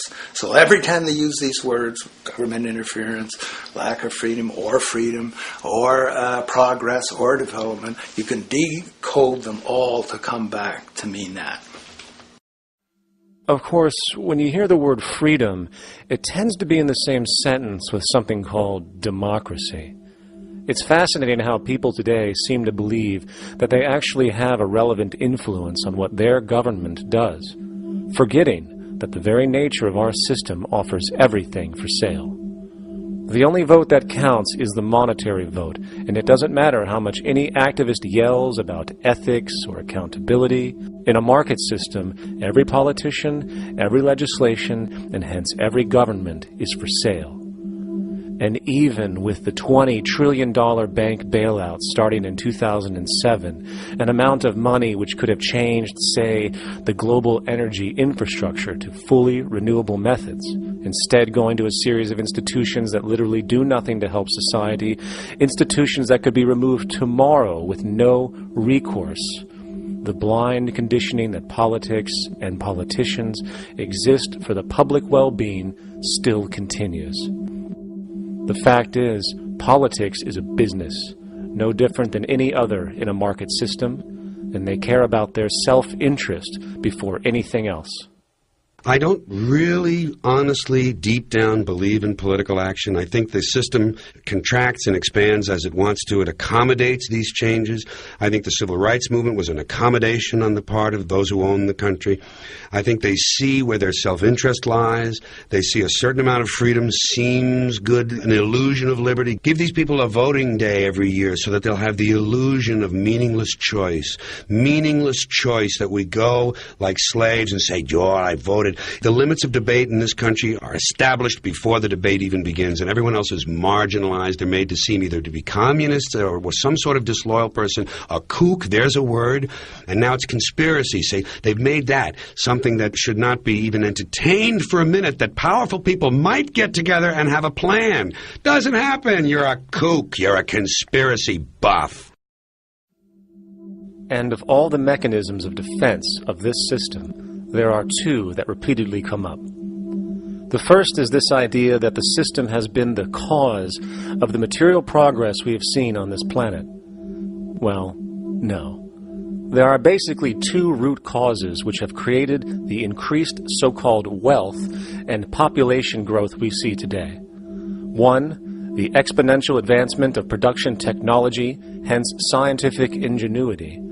And two, the initial discovery of abundant hydrocarbon energy, which is currently the foundation of the entire socioeconomic system. The free market, capitalist, monetary market system, whatever you want to call it, has done nothing but ride the wave of these advents with a distorted incentive system and a haphazard, grossly unequal method of utilizing and distributing those fruits. The second defense is a belligerent social bias generated from years of propaganda, which sees any other social system as a route to so-called tyranny, with various name-droppings of Stalin, Mao, Hitler, and the death tolls they generated. Well, as despotic as these men might have been, along with the societal approaches they perpetuated, when it comes to the game of death, when it comes to the systematic daily mass murder of human beings, nothing in history compares to what we have today. Famines throughout at least the last century of our history have not been caused by a lack of food. They've been caused by relative poverty. The economic resources were so inequitably distributed that the poor simply didn't have enough money with which to buy the food that would have been available if they could have afforded to pay for it. That would be an example of structural violence. Another example, in Africa and some other areas, but I'll particularly focus on Africa, tens of millions of people are dying of AIDS. Why are they dying? It's not because we don't know how to treat AIDS. We have, millions of people in the wealthy countries are getting along remarkably well because they have the medicines that will treat it. The people in Africa who are dying of AIDS are not dying because of the HIV virus. They're dying because they don't have the money with which to pay for the drugs that would keep them alive. Gandhi saw this. He said the deadliest form of violence is poverty. And that's absolutely right. Poverty kills far more people than all the wars in history, more people than all the murderers in history, more than all the suicides in history. Not only does structural violence kill more people than all the behavioral violence put together, structural violence is also the main cause of behavioral violence.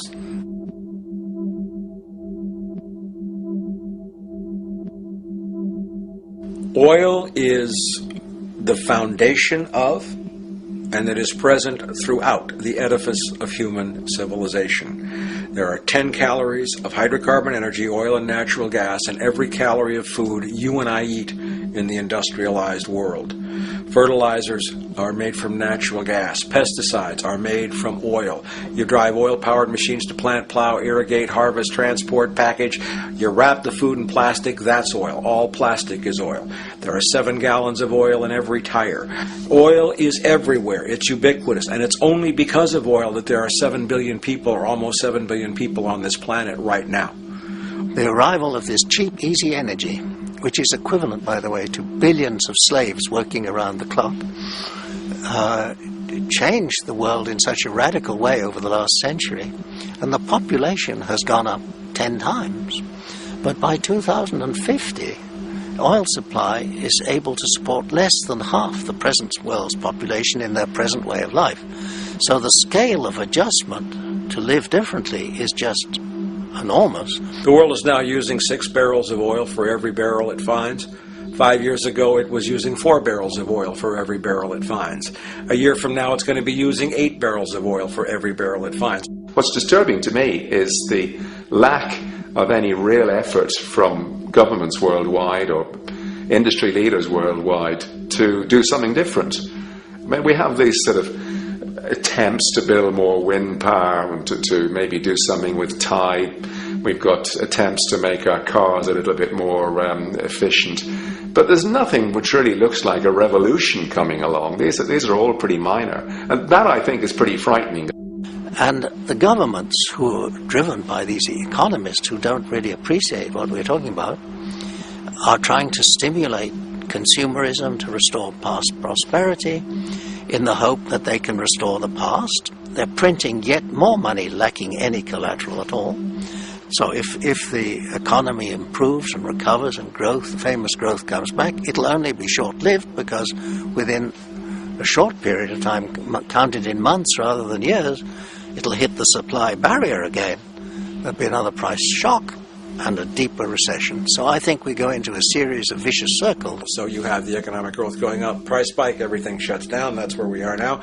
Then it starts to come up again. But what we have now is this area where there's no more ability to produce cheap energy. We're at the peak. We're on the downslope of oil production. No way you're going to get any more out of the ground any faster, which means that things shut down. The price of oil drops, which it did in early 2009, but then as you have an ersatz so-called recovery, the price of oil starts to come back. It's recently been hovering around $80 a barrel, and what we see is at $80 a barrel now, with the economic and financial collapse, people are having a hard time affording that. World oil production right now is about 86 million barrels a day. Over 10 years, you're looking at roughly 40 million barrels a day having to be replaced. There's nothing around which can come even within 1% of meeting that sort of demand. If we don't do something pretty quickly, there's going to be a huge energy deficiency. I think the big mistake is in not recognizing a decade or so ago that a concerted effort needed to be made to develop these sustainable forms of energy. I think that's something our grandchildren will look back on with total disbelief. You people knew that you were dealing with a finite commodity. How could you possibly have built your economy around something which was going to disappear? For the first time in human history, the species is now faced with the depletion of a core resource central to our current system of survival. And the punchline of the whole thing is that even with oil becoming more and more scarce, the economic system will still blindly push its cancerous growth model, so people can go out and buy more oil-powered cars to generate GDP and jobs, exacerbating the decline. Are there solutions to replace the edifice of the hydrocarbon economy? Of course.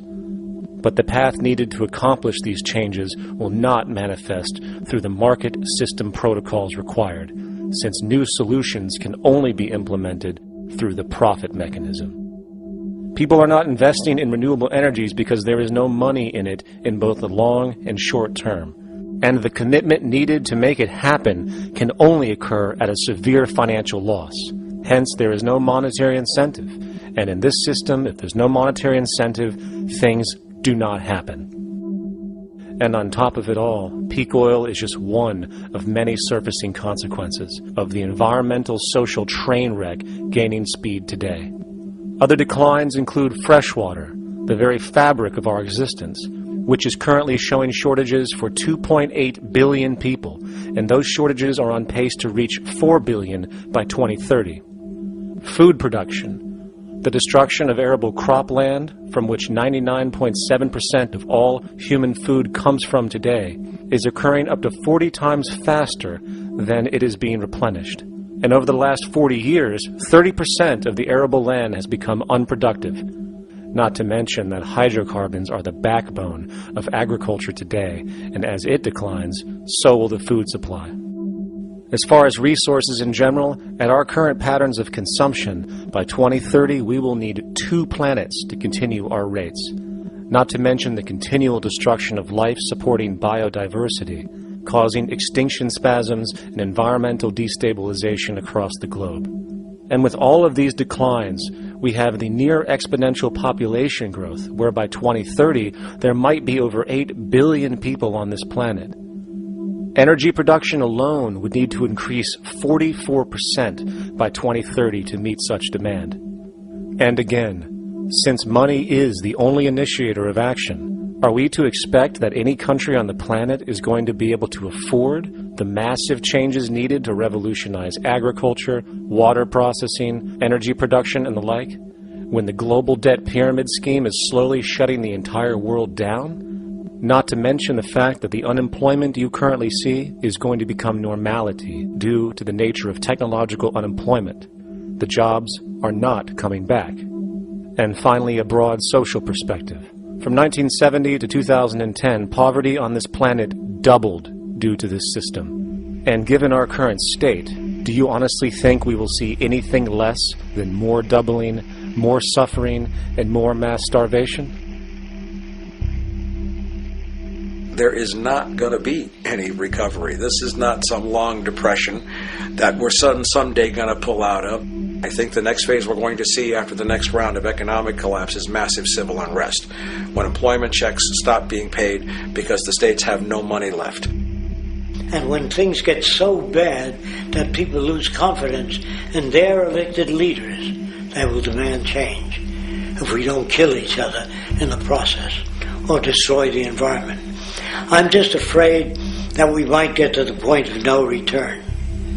And that bothers me no end. We do all we can to avoid that condition. It's clear that we're on the verge of a great transition in human life. That what we face now is this fundamental change of the life we've known over the last century. There has to be a link between the economy and the resources of this planet, the resources being, of course, all animal and plant life, the health of the oceans and everything else. This is a monetary paradigm that will not let go until it's killed the last human being. The in-group will do all it can to stay in power. And that's what you got to keep in mind. They'll use the Army and Navy and lies or whatever they have to use to keep in power. They're not about to give it up because they don't know of any other system that will perpetuate their kind.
straight and stronger course to the corner of your life.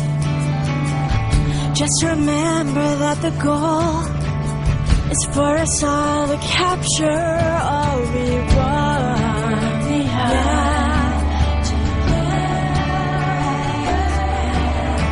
Don't surround yourself with yourself. Move on back to your squares. Send an instant karma to me, and I shall live with love and care for yourself. 'Cause it's time and time with your time, and its news is captured for the Queen to use.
Satisfied, I'm on my